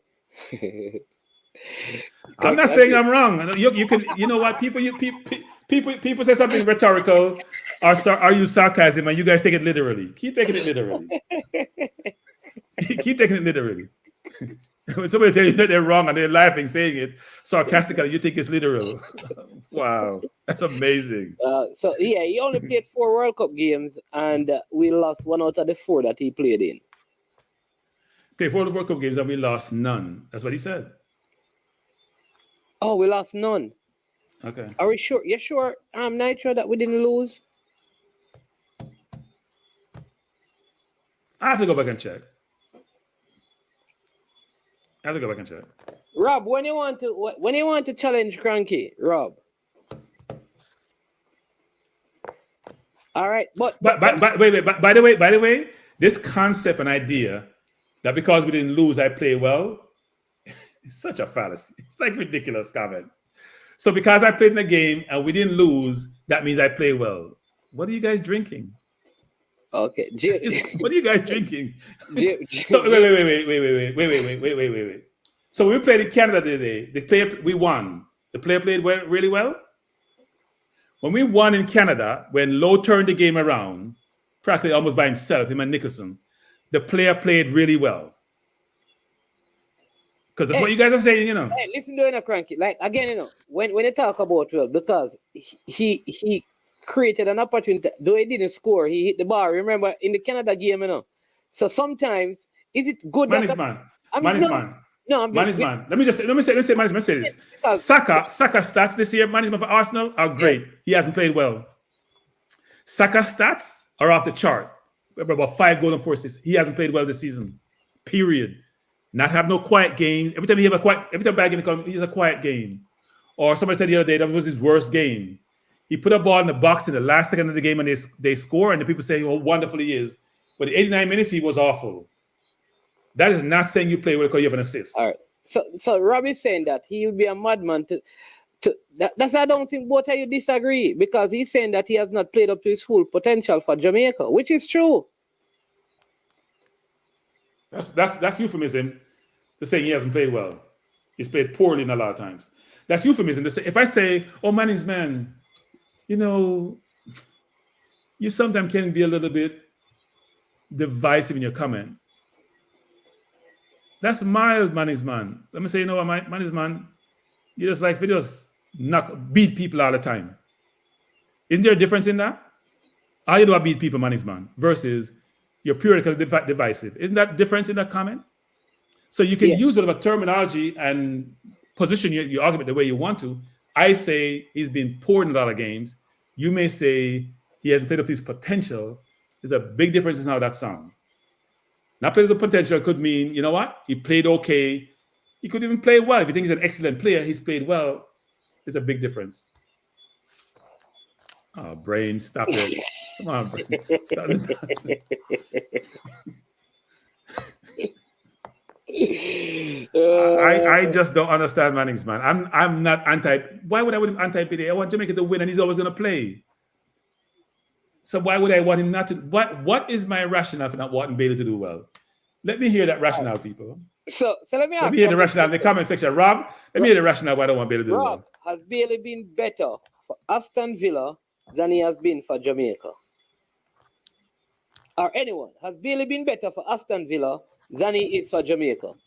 So, Manning's man, let me talk about this. So, on Minzy's show the other day, Rob, I want to hear that, Rob. A person, first of all, Manning's man, you have someone in your program today who came on, didn't have his facts. Didn't know what he was talking about. When he said that he had facts to demonstrate that Bailey's in the top 5 in the league. The person who called today. That wasn't the question on Minzy's show. Is he one of the top 5 players in the Premier League? You can kind of slice that any way you want. Because some Jamaicans are saying he's one of the top 5 players in the world, one of the top 5 players in the Premier League. It's not about his more recent stats. It's about a body of work. Because you have a small sample size to say the person has been doing well in this short period of time. Look at the body of work for the person. So it's frustrating to hear people make those comments. And on Minzy's show was about how do you view the play in the context of Jamaica, in the context of Villa, in the context of the EPL. And I can point to the fact that when you say he's in the top 5 player at Villa, is he really? Because then you're saying he's better than Martinez, is better than McGinn, he's better than Watkins. I mean, he's better than Louise. That's how you judge the player, not based on what you need to be the immediacy of his impact, which is in the last, say, 10 games. It's about the person, how they have played for the team. And the importance. He wasn't starting when the year started. He wasn't a regular starter. He was in and out of the team from a start standpoint. It's more recently he's getting regular games because he's been scoring goals. But he wasn't as regular starter, for the early parts of the season. Diaby was starting, and he never replaced Diaby. So I want Bailey to do well. I would love for Bailey to do well. Because if Bailey does well, it helps. Hopefully, the form translate to the Jamaica team. He will increase his market value. He'll make more money. People will value Jamaica and Jamaican players, and he will be the poster boy for Jamaica. And he'll be a marketing tool for Jamaica. Why wouldn't I want that? That makes no sense, people. But if he doesn't play well, I won't talk about him anymore. And if he does play well, I won't talk about him anymore. Hey, Henry. Gee, I love this female, right? Hey, Henry. Hey, Henry, I have to because they're bringing it up. Don't you see the comment section? So you tell me I should ignore the commenters. That's what you're telling me. All right, I'll ignore them too. I'll ignore the commenters because I have nothing against Bailey. All right, so let me say this, right? Bailey has not performed for Jamaica the way that he has performed for Aston Villa. Do I believe that he is poor when playing for Jamaica? I believe in my honest opinion, he has been under par playing for Jamaica, given the type of talent that I see in Leon Bailey. I think if Leon Bailey played the level that he played at Bayern Leverkusen and the level that he plays at Aston Villa for Jamaica with Demarai Gray on the next side, we win the Gold Cup. We would have won the Gold Cup. So I was a podcast. There's something that we need to something that needs to happen to cause him to take that form from Aston Villa to the national team. Because if that happens and we have him on one side and Demarai on the other side, oh my God. Yeah. So what different from me saying he's played poorly? What's the difference? Huh? What's the difference me saying he's played poorly for his country?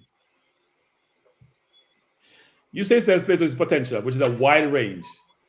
It could be from awful, atrocious to he's played okay. I wouldn't say he played poorly.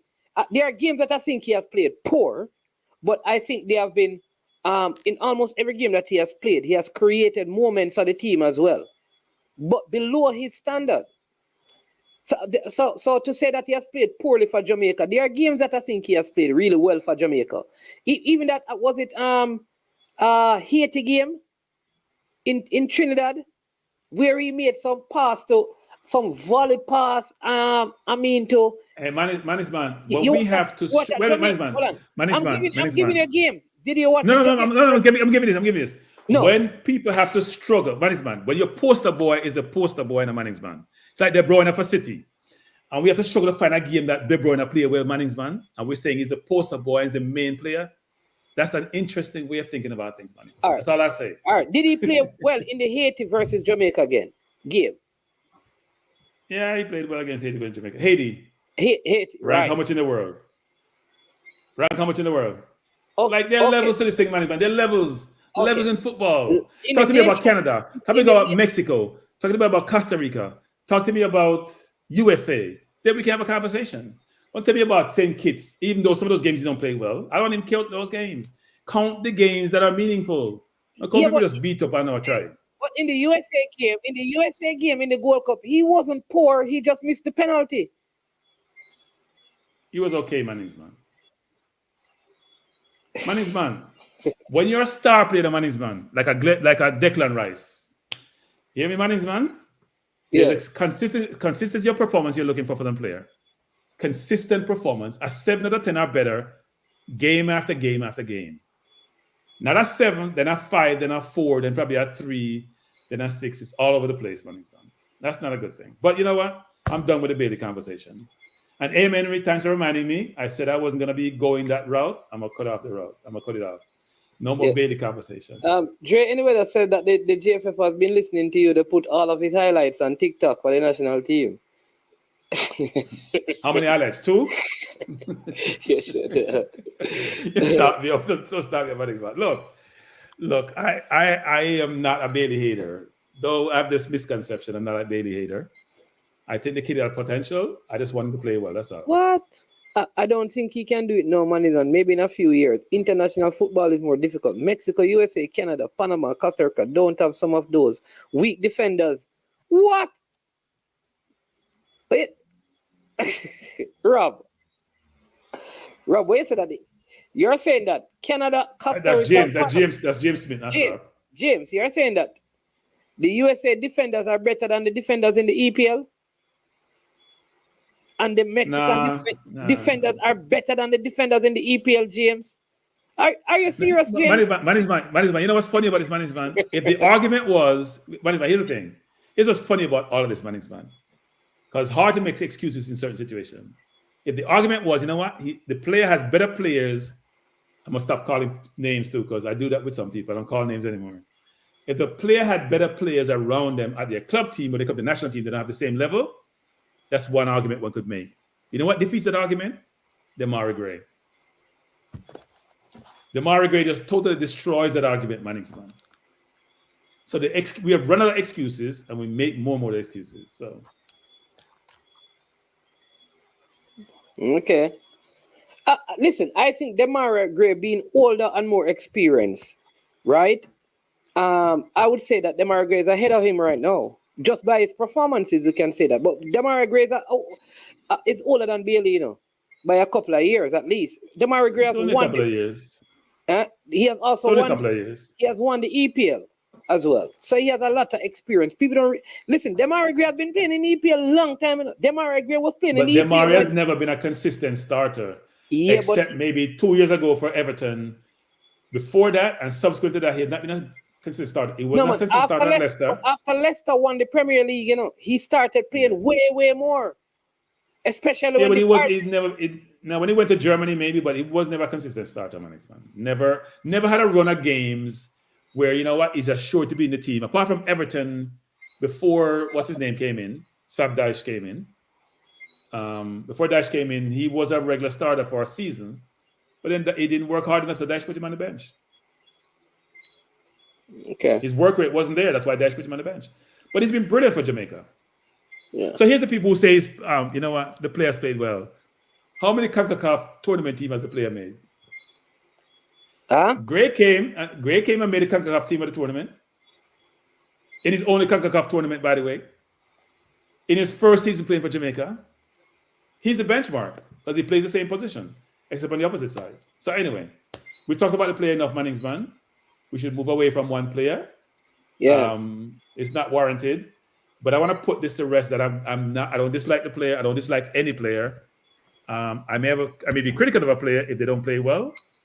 But if they play well, they get flowers. That's how life is in life.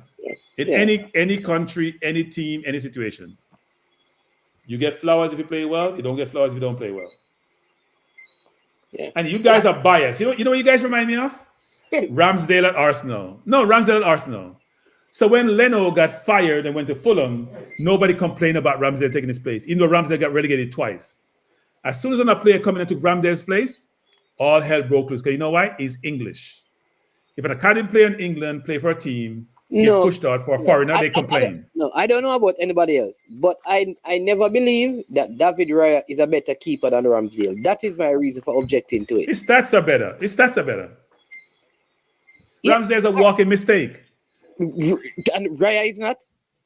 Now he is, but he wasn't for Brentford. So here's my thing, Craig. I understand stats, but sometimes the best thing is the eye test. I do understand that stats are important, but sometimes you have to go with the eye test. That's my thing. And Ramsdale make an error almost every single game. You know what happened, management? No. He doesn't get punished. So people overlook it. He doesn't get punished.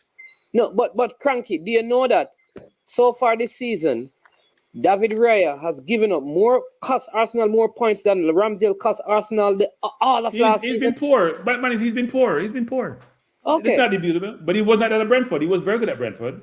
When he's pinging ball to Tony and spinning ball to his right winger and Boyne or whatever his name is. But he's been poor this season. It's not debatable. But his stats were much better. So I've been saying this for 2 years with Ramsdale, making mistake almost every single game, not getting punished. Coaches look at this man, because they know he's going to turn around eventually. The last game he played for us, he made 2 bad mistakes, didn't he? And he didn't get punished in either one of them. So, but also win the league, no must win. We're not going to win the league. So who's going to win the league, Cranky? Either Liverpool or City. Hey, management, You forget that City, De Bruyne is not playing in a management. That's how one player make a difference, When De Bruyne is playing, it's a whole different ball game. They lost Gundogan. Rodri didn't play their last game, but De Bruyne is their key. He plays box-to-box midfield.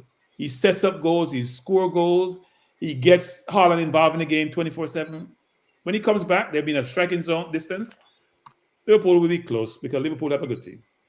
So you don't think that Party coming back? Good point. True culture. Yeah, go ahead. Party coming back. What's the name of the guy from that we bought? Timber coming back and freshen up that squad in January. Arsenal has any chance? Man. Have you ever seen a player come back from an ACL injury in 6, 7, 8 months? Sometimes they're never the same, like a Coutinho, or sometimes they come back too early, like the kid from Colombia. What was his name? The center forward that played for Colombia, who got injured before the World Cup, tried to come back too early and messed up his career. He was big time in Spain, scoring a ton of goals. Oh, his name eludes me. Yeah. No, Ruptured his ACL, came back too early. That was the career. ACL is a different type of injury. I think you need at least a year and a half. And even then, you may not. Even though he's young, he may not come back well. So you're saying that he's not coming back for the rest of the season. That's it. I don't think he should. I know they say start. I got some news today. Yeah, he started some light running. Yeah. Someone I know somebody that Cooney, what the place name? So Arsenal has no chance of winning the league this season. I'm not saying we don't have any chance. There's no such thing as don't have any chance. I think we're about 7-1 or whatever the number is. I forgot what the stats, the odds are. But I don't think that our chances is better than Liverpool or better than Man City. Management, we're not playing well in the management. We're not playing well. We scored 3 goals in the last minute to win games. And we just lost 2 games not too long ago. We're not playing that well. Last year when we had Xhaka and Partey in the midfield, we were rolling. Rockford, we can't choke up. We're not leading. We don't want to lead. We're not leading. I don't know. Like, so the time I don't understand how the people draw some conclusion. Like you make a statement, and then I know. They make the most outlandish conclusion based on the statement. So Rico Henry is out for a very long time. Yeah. We should pursue Rico Henry. Yeah, well, Rico Henry has been out for a while now. He has an Achilles injury and he got it after Timber. But I'm saying he's Jamaican heritage, isn't he? Yeah. But, I know other people want to play for England, but you're not going to play for England. So here's the thing, though, Cranky. Jamaica, Arsenal, right, are 1 point off the lead. I agree with Jason, right? 1 point off the lead. We are not playing good. Saka not playing good, according to you. Gabriel Jesus is not playing good. Odegaard not playing good, And Martinelli not scoring. All right. Havertz just coming into his own. Goalkeeper making a lot of mistakes. The only 2 consistent players in terms of playing, is Gabriel and Saliba, And Gabriel, Saliba, and Rice. Yeah, and Rice, those are the only 3 players that have been playing consistent for Arsenal all season. If you remember when we lost at the start of the season last year, Gabriel was making a lot of mistakes, and Saliba cost us some points early, right? And then Partey was in and out again. So now this season, we are where we are. I like I said to people, Arsenal stands up this season. Here's what people are missing, management. Last year the midfield was seamless. Partey to Xhaka to Martinelli, Zinchenko coming to link up. That on the left side we were strong on the left side, just like we were on the right side, with Odegaard playing closer to Saka and playing deep and Ben White overlapping. That's fluidity. It's not there this year. But we're better than Man U. That's all I'll say. Much better than Man U who have problems. And hopefully we'll do well, management. But I'm looking forward, management, to pivot the conversation to the upcoming Nations League in March. I'm hoping to get to the game, even though I'm a struggle management because I hate flying. I only fly if I have to. So no, I'm not going to be doing the business thing as much. I only fly if I have to. I don't fly unless I have to. Unless my company man, I don't really fly. I try not to actually. So it's gonna be tough. But I do want to come to the game in where is it? In Texas? Yeah. In Arlington. Yeah, I do want to come to the game actually. and it's about 20-something hours from New York. So that's going to be a little bit interesting to try to I'm get there. I'm going to touch back base with Cecil and Charlene. 'Cause, you know, tomorrow is the Champions League game. Arsenal playing, yeah, but they're not playing anybody. They win the zone already. Huh? Are they gonna come? Are they coming on the stream? Yeah. When? That's it. They were saying that the weekend was tough, so this week could be good. So we're going to try and see if we can make it happen. Maybe after the game. Advertise the people themselves. We may having Cecil and Charlene from AFTV. You know, tell the people themselves you may have them. You have to make sure we confirm from us. No, you throw it out there. Say, you know, tease them. If they don't come, it's like a producer, a promoter. You tease them and they don't turn up. You just apologize. Yeah, Cranky, we are giving up way more chances and goals last season than this one. I think that is better for sustainability. Yeah, like I'm saying that. Remember last season, you know, at the beginning of the season, we were facing the more shots. You remember that? You remember that stats, Cranky? Yeah. We were facing the more shots last season, you know. People don't remember that. Who was playing left back for Arsenal last season, Cranky? Last season we had Zinchenko playing left back. Then Tierney used to be there. Tierney was here. By the way, it's funny how Tierney, man. Let me just say, if any players watching this stream, if you're a player, take care of yourself first. But nobody tell you nothing else. Your job in your life is take care of you and your family. Because at one time, Arsenal fans were all about Tierney. He should be captain of Arsenal. He's the future of Arsenal. Arteta say, you know what? You don't fit my skin. I mean, nobody talk about Tierney anymore. Gone up, Spain pound loan. They're not thinking about Tierney. They're thinking about what's in front of them and what satisfies them. So as a player, your first obligation is to yourself. Not no fans, not no owners, not no teammates. It's to you first. And everything else come afterwards. Because when you're gone, ain't nobody sitting there thinking, pointing over you. All they're thinking about is the next player and how they can fit into the team and the team can win. Because if you hear them talk about Tierney, man, you'd be amazed as to no crying about Tierney. You hear anybody crying about Tierney? None. That is true. I watched Granit Xhaka yesterday. But did you watch that Bayern Munich game where they got 5-1? No, I didn't watch it. They got 5-1. From who? I didn't watch the game. I don't watch Bundesliga, you know. I don't really watch Bundesliga. Well, I think it was in some one of those cup things and thing. 5-1. I was wondering. Did they use their first team? Real.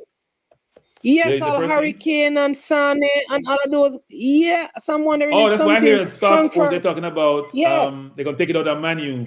They're gonna take out the revenge of Manu. Don't do them nothing. Like wow.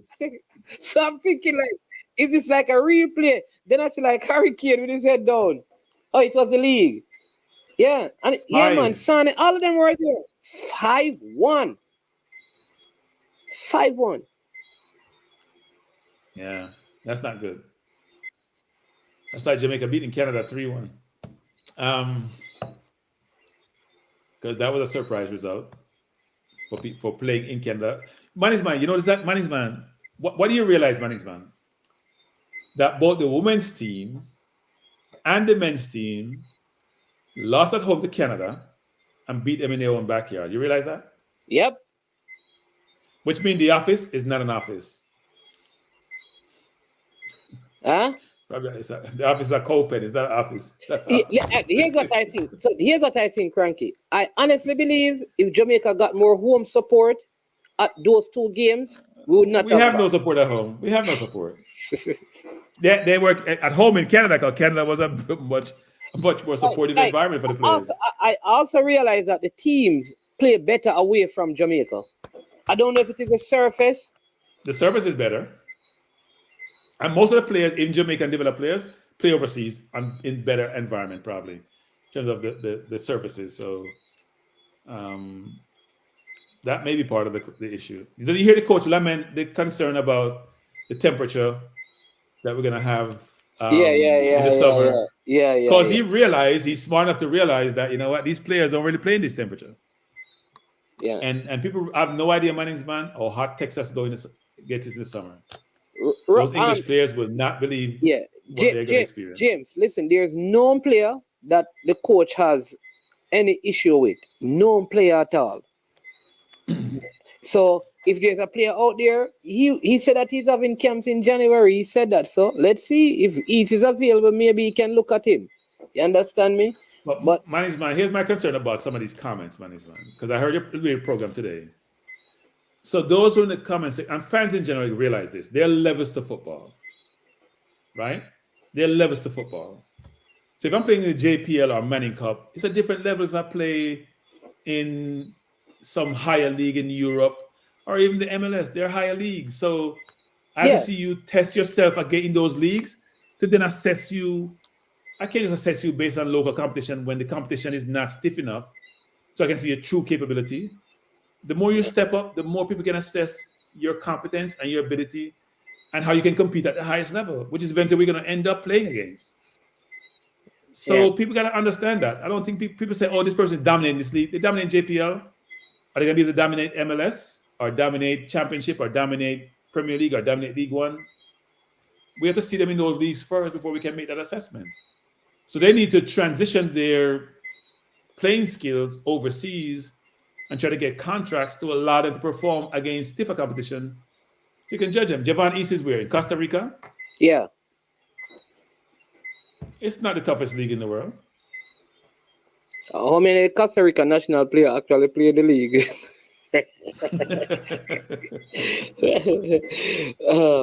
But let me say this. I heard this thing as well. Girona, I think the team in Spain, they're top of the league, right? I'm understanding that if they qualify, you know, they qualify. Barcelona don't make the Champions League. No, man, if they qualify for Champions League and City qualifies, both of them cannot play.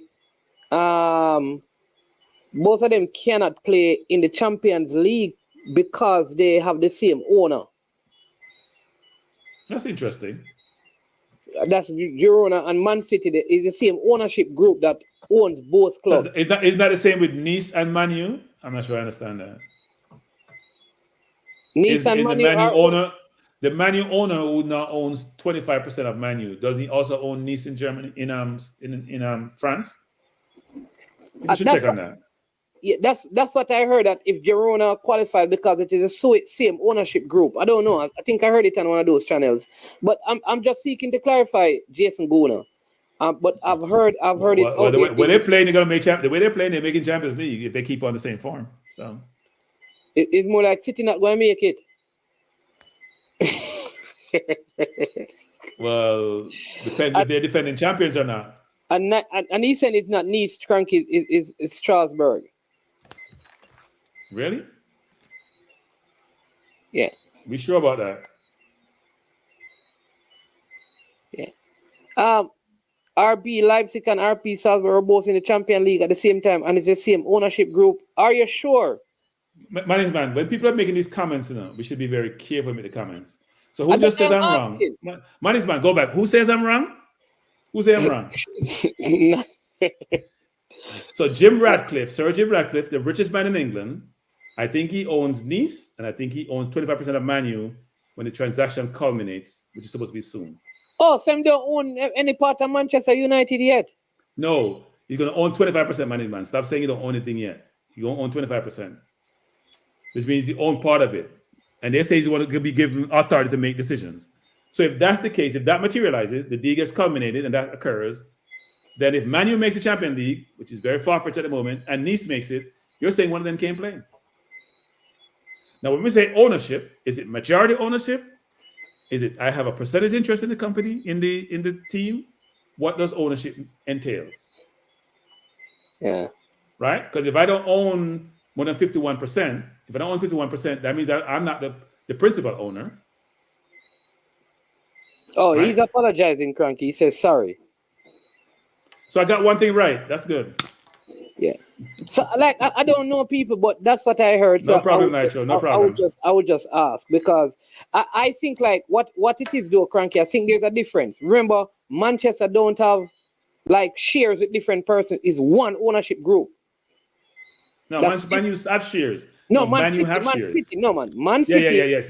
So I think the concept is different than Manchester United, where I can be a shareholder in different clubs. With City, it's a group that owns it. It's just like you and I own 2 clubs. Like how those 2 clubs, like you know, you can't own 2 clubs in the Premier League. Right. That makes sense. Yes. Yes. Right. So you can't own 2 clubs in the Champions League. You can be a shareholder though, a minority shareholder in 2 clubs in the Champions League. But I think Ratcliffe has majority for Nice. The question is, he's going to have 25% in Man U. He's still an owner. Now, if you're saying you got to be majority owner, that's different. But he's the one making decisions. If he's been given decision-making authority, then de facto, the other party just owns the asset. The decision-making means that you're making decisions, you own it. So we can be cute with terms and how we want to position this. But if I'm the one given the authority to make all the decisions, don't I own it? Not own it in terms of percentage ownership, but I'm the decision maker. I got to do some more research and figure out how we define ownership and what does that mean. Yes, see, we can find out from what's his name? From Arsenal. That I would love to know how that works. Yeah, I'll talk to Apollo. He probably knows already. Yeah, Apollo. Yeah, because I would like to know that. Like, can Cranky, did you catch our head coach interview on Trinidad FA YouTube? If so, what did you make of it? Which head coach? No, I didn't see. No, I didn't see that. I didn't watch it actually. I did see it. It popped up on my my YouTube. Okay, I watch a lot of YouTube, but I didn't watch the interview actually. I probably should watch it. Probably didn't watch it because only 300 something views. But I would just this is my elitism in terms of it's not 1,000 views and I watch it. I am gonna watch it actually. Duckland says, Mannings, you're scraping the barrel to find a good game for Bailey. He has been consistently poor. Wait. Back up. Duckland and I agree on something. Wow. I don't want to say consistently poor. I'm making no comment about the player, but Duckland. But in my previous comments, I'm not making no current comments. Duckland and I were on the same page. Wow. Duckland, mind the people in the comment section beat you, because they don't agree with that. What I say to even Manning's man keeps telling me about one game in 20. People, Duckland and Cranky, agree. So go seek the Lord because the coming of the King. Yeah, but I would love for somebody. Somebody saying Danny Dready say the rule has changed. I've reviewed the rule. The rule was relaxing July. There are now 3 pairs of double owner playing UEFA this. Listen, we need to get the rule though, Cranky. We need to find a way to actually we need to find out what it is. The purpose of these rules management was previously, just like I said in the EPL, where if you're loaned out to a club in the EPL, you can't play against them because they don't want to have any conflict of interest concerning teams being able to play together, or player not playing up to their potential because they're playing against their parent club. Just like with ownership, you don't want Girona to end up playing Man City management and they manipulate the process if they're in the same zone, for example. So it does run afoul of what you're trying to prevent, the conflict that may be inherent in having the same owner. So it should be interesting how that works. Kind of like how Speed don't own Cavalier. Rob Smith talking about Speed don't own Cavalier.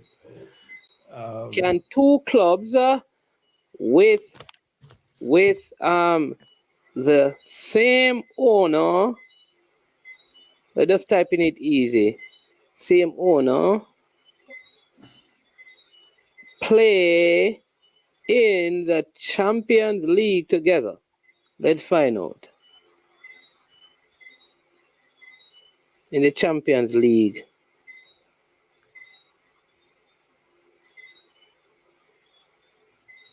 All right, let's see.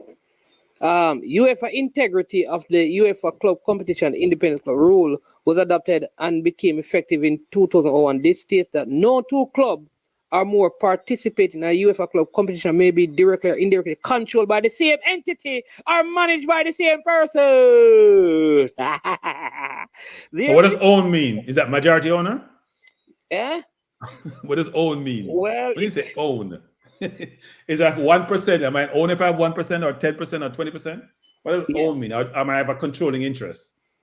Does it say a controlling interest? it says UEFA could relax restriction on clubs, which is what Danny Dread is talking about, on clubs with same owners in Champions League. So there was an actual UEFA disclosed that they could relax restrictions on clubs with same owner playing in European competition simultaneously.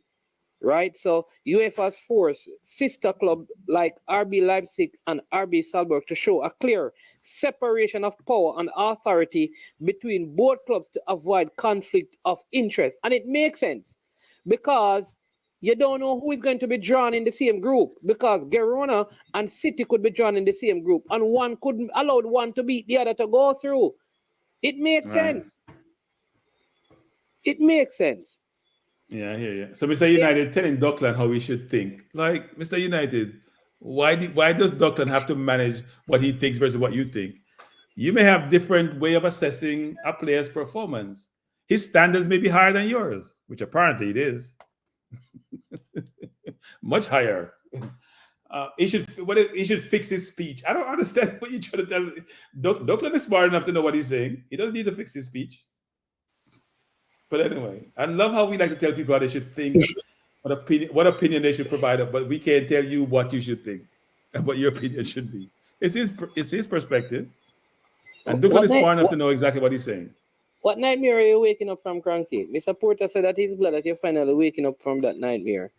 He's talking about Arsenal losing to Villa. Why these Chelsea fans? Wait, by the way, we got a penalty. We got a penalty we didn't get, by the way. And a goal that should have stood. Well, I'm not going to say the goal should have stood. The rules are clear on that. I don't think the goal should have stood. Because Havertz can't score a ball when he handed the ball. And previous game, when Manu should have gotten 4, the player inadvertently handed the ball, which is even less so than Havertz. He didn't get the goal. So I'm fine with that. When Meta got his penalty against Liverpool, it was exactly the same thing. They showed on Sky Sports. The situation was very similar, and they gave a penalty in the Liverpool game and didn't give a penalty in the game. So Manning's man has lost his feed apparently. He hasn't paid his bill. It does happen. Must Win said we're crying. We're not crying, Must Win, but I've said this a lot of times. The English Premier League need to go get some good refs for their league, because the only people in their league who refing, the only people that are consistent in their league that are consistent in English are the refs. Most owners aren't English. Most players aren't English. Most managers aren't English in the Premier League. So why should all the referees be English? That should not be the case. And they have the misconception that they are always right and they're not right. That's why VAR is being messed up. They didn't adopt, when they adopted VAR, they didn't adopt some aspects of VAR. They picked what they wanted, and what they picked is not working well because the wrong people run the VAR, and they need to enhance the referee situation, which is interesting. So, look, who knows going forward how the league will turn out, but I do expect us to compete if we can do some acquisitions in January. But I think it's a City, Liverpool. Even though City may be behind us, they have some big players coming back who are offensive in nature and therefore should really help them achieve their goal. But they're going to have a tougher run this year than they probably had in the past, except for the year when Liverpool win. I think they're going to have a more difficult time winning this year because the pack is catching up. We used to have just a big 6 in the Premier League. Now we may have a big 7 with Brighton on the outside. And by the way, Chelsea's not in that big 7. So Devon can talk all he wants about us and what happened to us this weekend. Devon, where is Chelsea, Devon? You guys spent £1 billion. And if you take it to dollars, it's like $1.2 billion. And yet, you have nothing to show for it. Every year, every game you play, you look worse and worse, Devon. How can you spend £1 billion and have nothing to show for it in the last 2 to 3 years? You heard what I was reading though about Jim Ratcliffe fans. All right, so let me go back. Let me just read this. It says UEFA has forced sister clubs like RB Leipzig and RB Salzburg to show clear separation of power and authority between both clubs to avoid conflict of interest. There has been worries about the situation with Manchester United up for sale. The 2 bidders for the club, Sheikh Jasmine bin Hamad Al Thani and Sir Jim Ratcliffe, already have affiliations with other European clubs. Qatar banker Jasmine is the brother of Paris Saint-Germain owner Tani. The two clubs will likely face off at one point in European competition. Sir Jim Radcliffe is the founder of and the CEO of Ineos and their own League One club, OGC Nice. They have shown ambition and want to compete in the Champions League. This could clash with United if that happens. All right. Speaking to Gary Neville on the show, The Overlap via the Times, we are not thinking about Manchester United only. We have had 5 or 6 owners of club who want to buy another club. We have to see what to do. The options are that it stays like that or that we allow them to play in the same competition. I'm not sure yet. We have to speak about these regulations and see what to do about it. There's more and more interest in this multi-club ownership. We shouldn't just say no for the investment for multi-club ownership, but we have to see what kind of rules we set in that case, because the rules have to be strict. The new development will also be good news for Chelsea co-owner Todd Bowley, who has spoken of his admiration for the multi-club network model, singling out Leipzig and Salzburg for praise. Bowley would love to implement this. So that is actually saying that you have to show separation of power for it to happen. Because think about it. If Girona... Mannings, they're being cute, Mannings.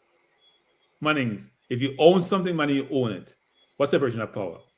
So Mannings, I said, Mannings have to run the club. Mannings run the operation. I called Mannings and said, do this. Well, Mannings also said, no, you can't talk, you can't tell me. I just fire Mannings. How do I show separation of power when I own something 100%? That makes no sense. So you own it. You don't think there's a problem if City and Girona end up in the same group? And Girona need I think they're 2 different countries. I think people are going to want to win no matter who owns their Mannings, man. Right? I don't think they would be, the players would be, it's one thing the management, you can control the person who run the club and they can't control the players. Players are going to play to win. That's how players are. They're going to play to win. So I think it's less toxic than people think it is. Now, you can control it by not playing a player. If you're trying to win and have City win something to qualify, you may not play your best team. That may be a problem. So you can see where conflicts may manifest themselves and occur, and you're challenged with it. Obviously, there's going to be conflict. Imagine if Arsenal owned Arsenal and owned Brentford. Yeah, no. It's a problem. It's going to be a problem. But I'm saying they're in different leagues. It was only when they go to UEFA that becomes a problem, right? Yeah. But But management, they can't control it because people are pursuing the multi-team model. So they want to have like farm league, a supporting club where they can send players on loan and manage that whole process. And it's also money in the football. That's why American owners are involved. When we see American owners sniffing around, there's money to be made, especially private equity funds and hedge funds. So people are saying, Mr. United, I don't understand your comment. You need to elaborate. I don't understand your comment. It doesn't make sense to me.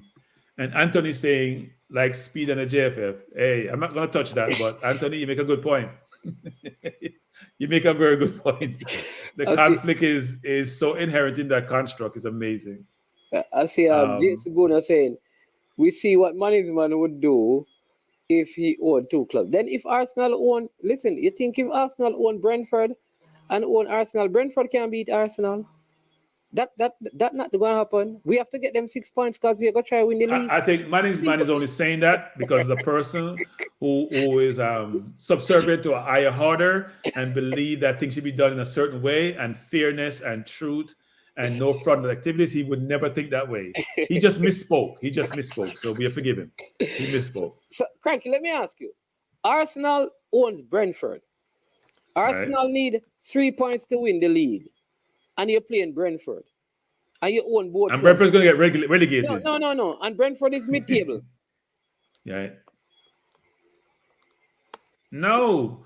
You can't. You got to play the game. You got to play the game with the type of fair. No. We're playing the game. I'm not saying don't play the game. I'm saying play the game. But I'm just saying, you got no.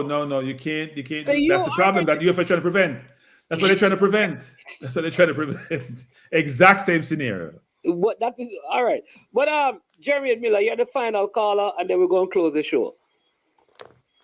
I have 2 points to make. Cranky, earlier, I think I shot at you. It was a joke about talking to Mr. Speed before he come on. It was just a joke. Personally, I don't remember that comment. No, I remember the comment. I addressed the comment, but I remember the comment. So thanks for clarification. Yeah. It wasn't nothing personal. Yeah, but personally, I think Mr. Chung is wasting everybody's time. If all this is going on, and he should have come on this evening with some form of clarification.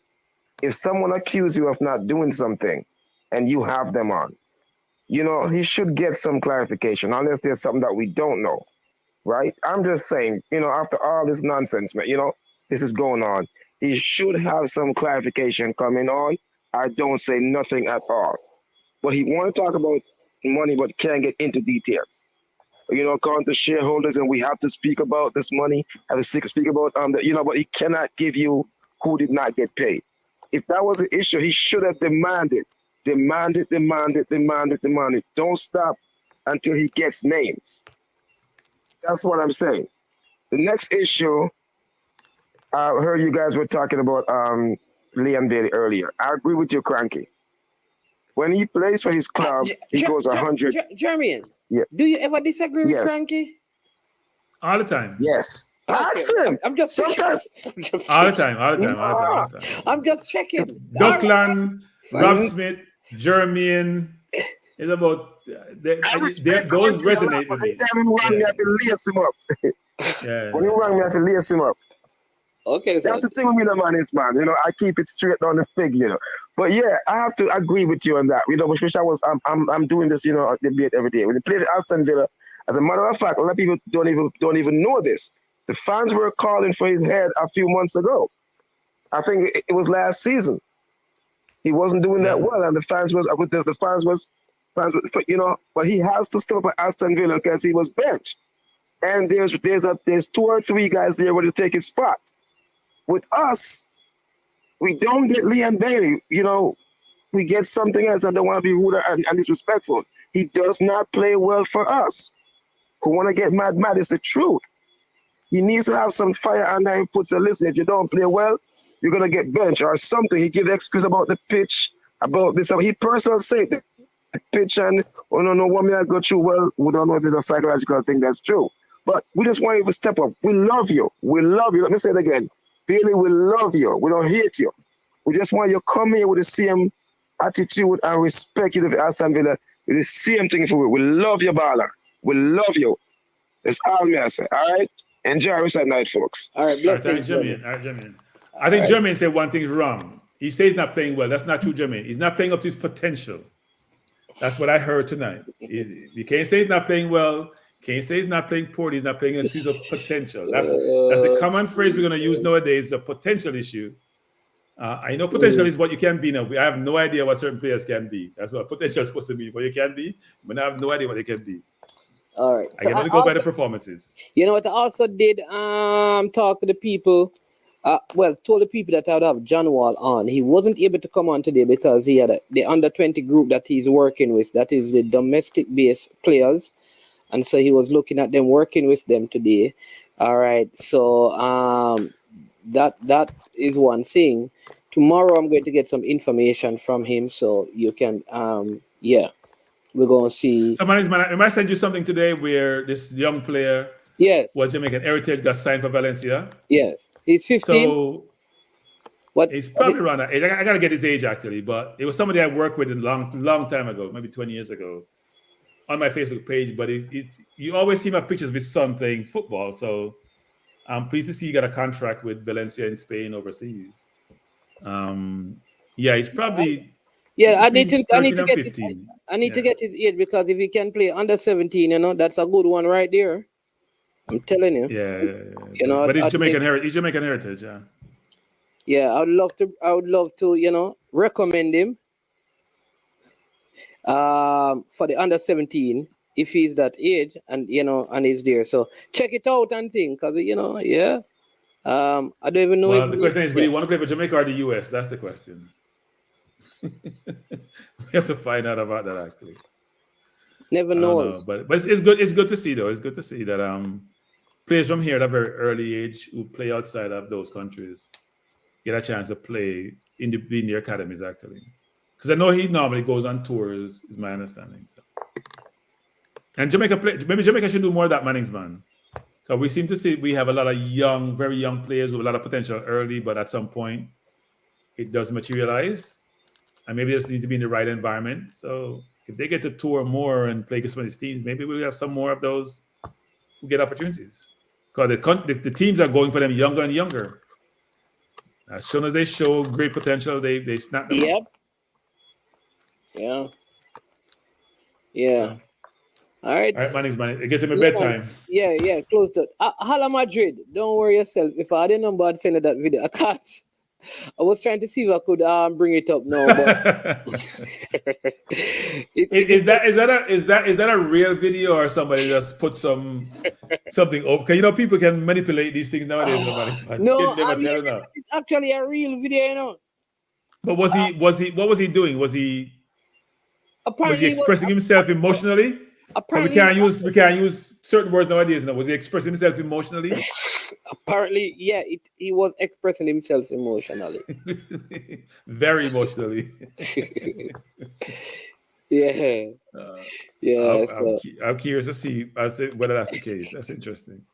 But so tomorrow, Hala Madrid, we can't bring it up now. Cranky need to go to bed. He has to get up early in the morning. So, Cranky, thank you again. I think you did the whole Dennis Strong thing very well.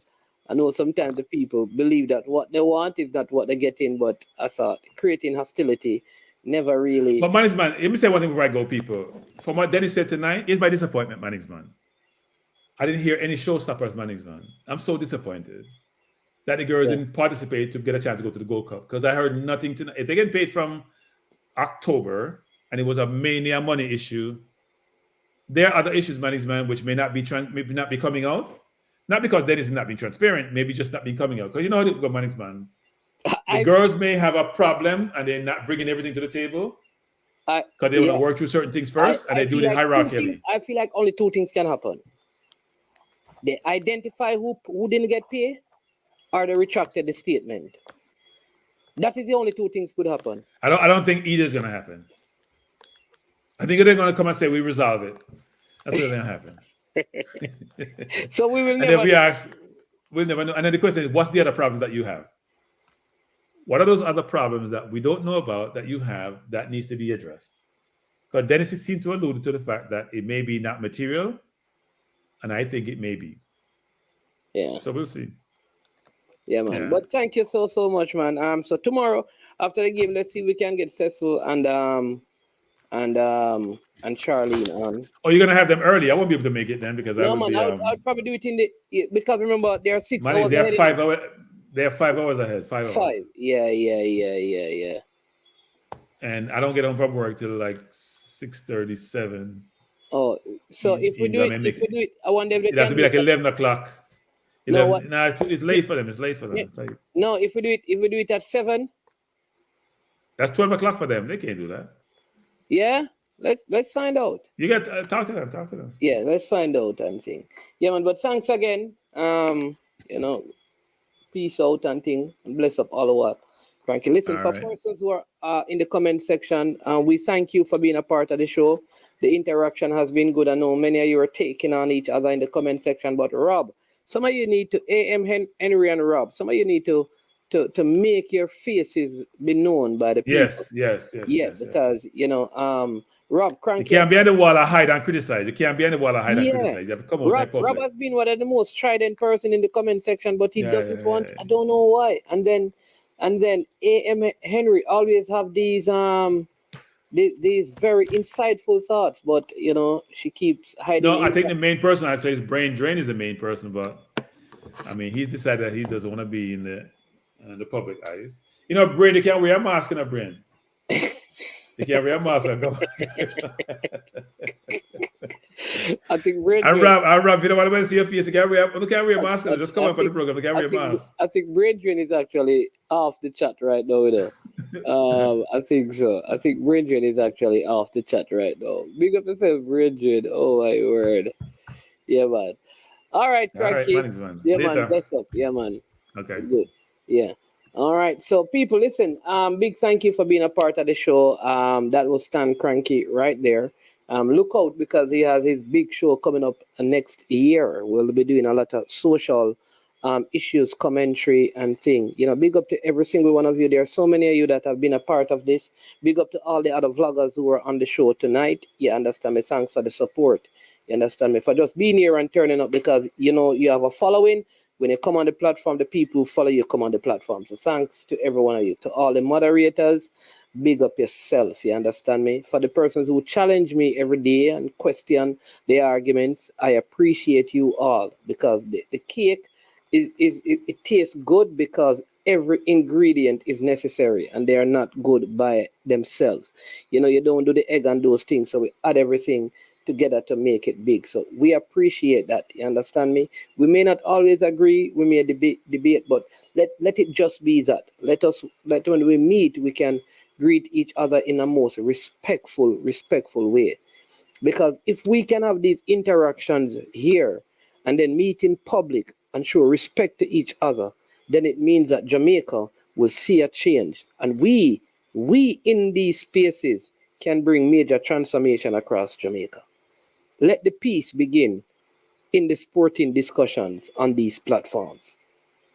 Let us not be just peacekeepers, but blessed be the peacemakers. So I challenge you that if you have conflict with anyone, go to them and make amends. Don't, your heart is not big enough to carry a human in it or on it. It's the size of your fist. So release every bitterness and anger and unforgiveness. Let us walk in love and live in love. Those are my words to you as we close. I am Management. This is I Am Sure Sports.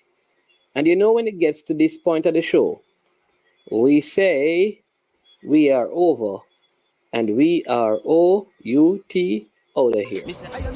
Yo, watch your bad dog. SK New heard this. The body out there. Sniper King I represent for I Am Sure Sports. You get to me, I say, when you want the latest news and sports and updates and all of that, check out I Am Sure Sports. You know the thing goes in. Remember, cover the whole island. Remember Kingston, Westmoreland, Galchester, Ocho-Rios, Galtigo Bay. Everywhere. I Am Sure Sports. Check it out for the latest news and latest updates. Sniper King I represent. Where them feel like? Ha. Yeah, someone on for the food from young, from where they knee height. I Am Sure Sports. Yeah, dog.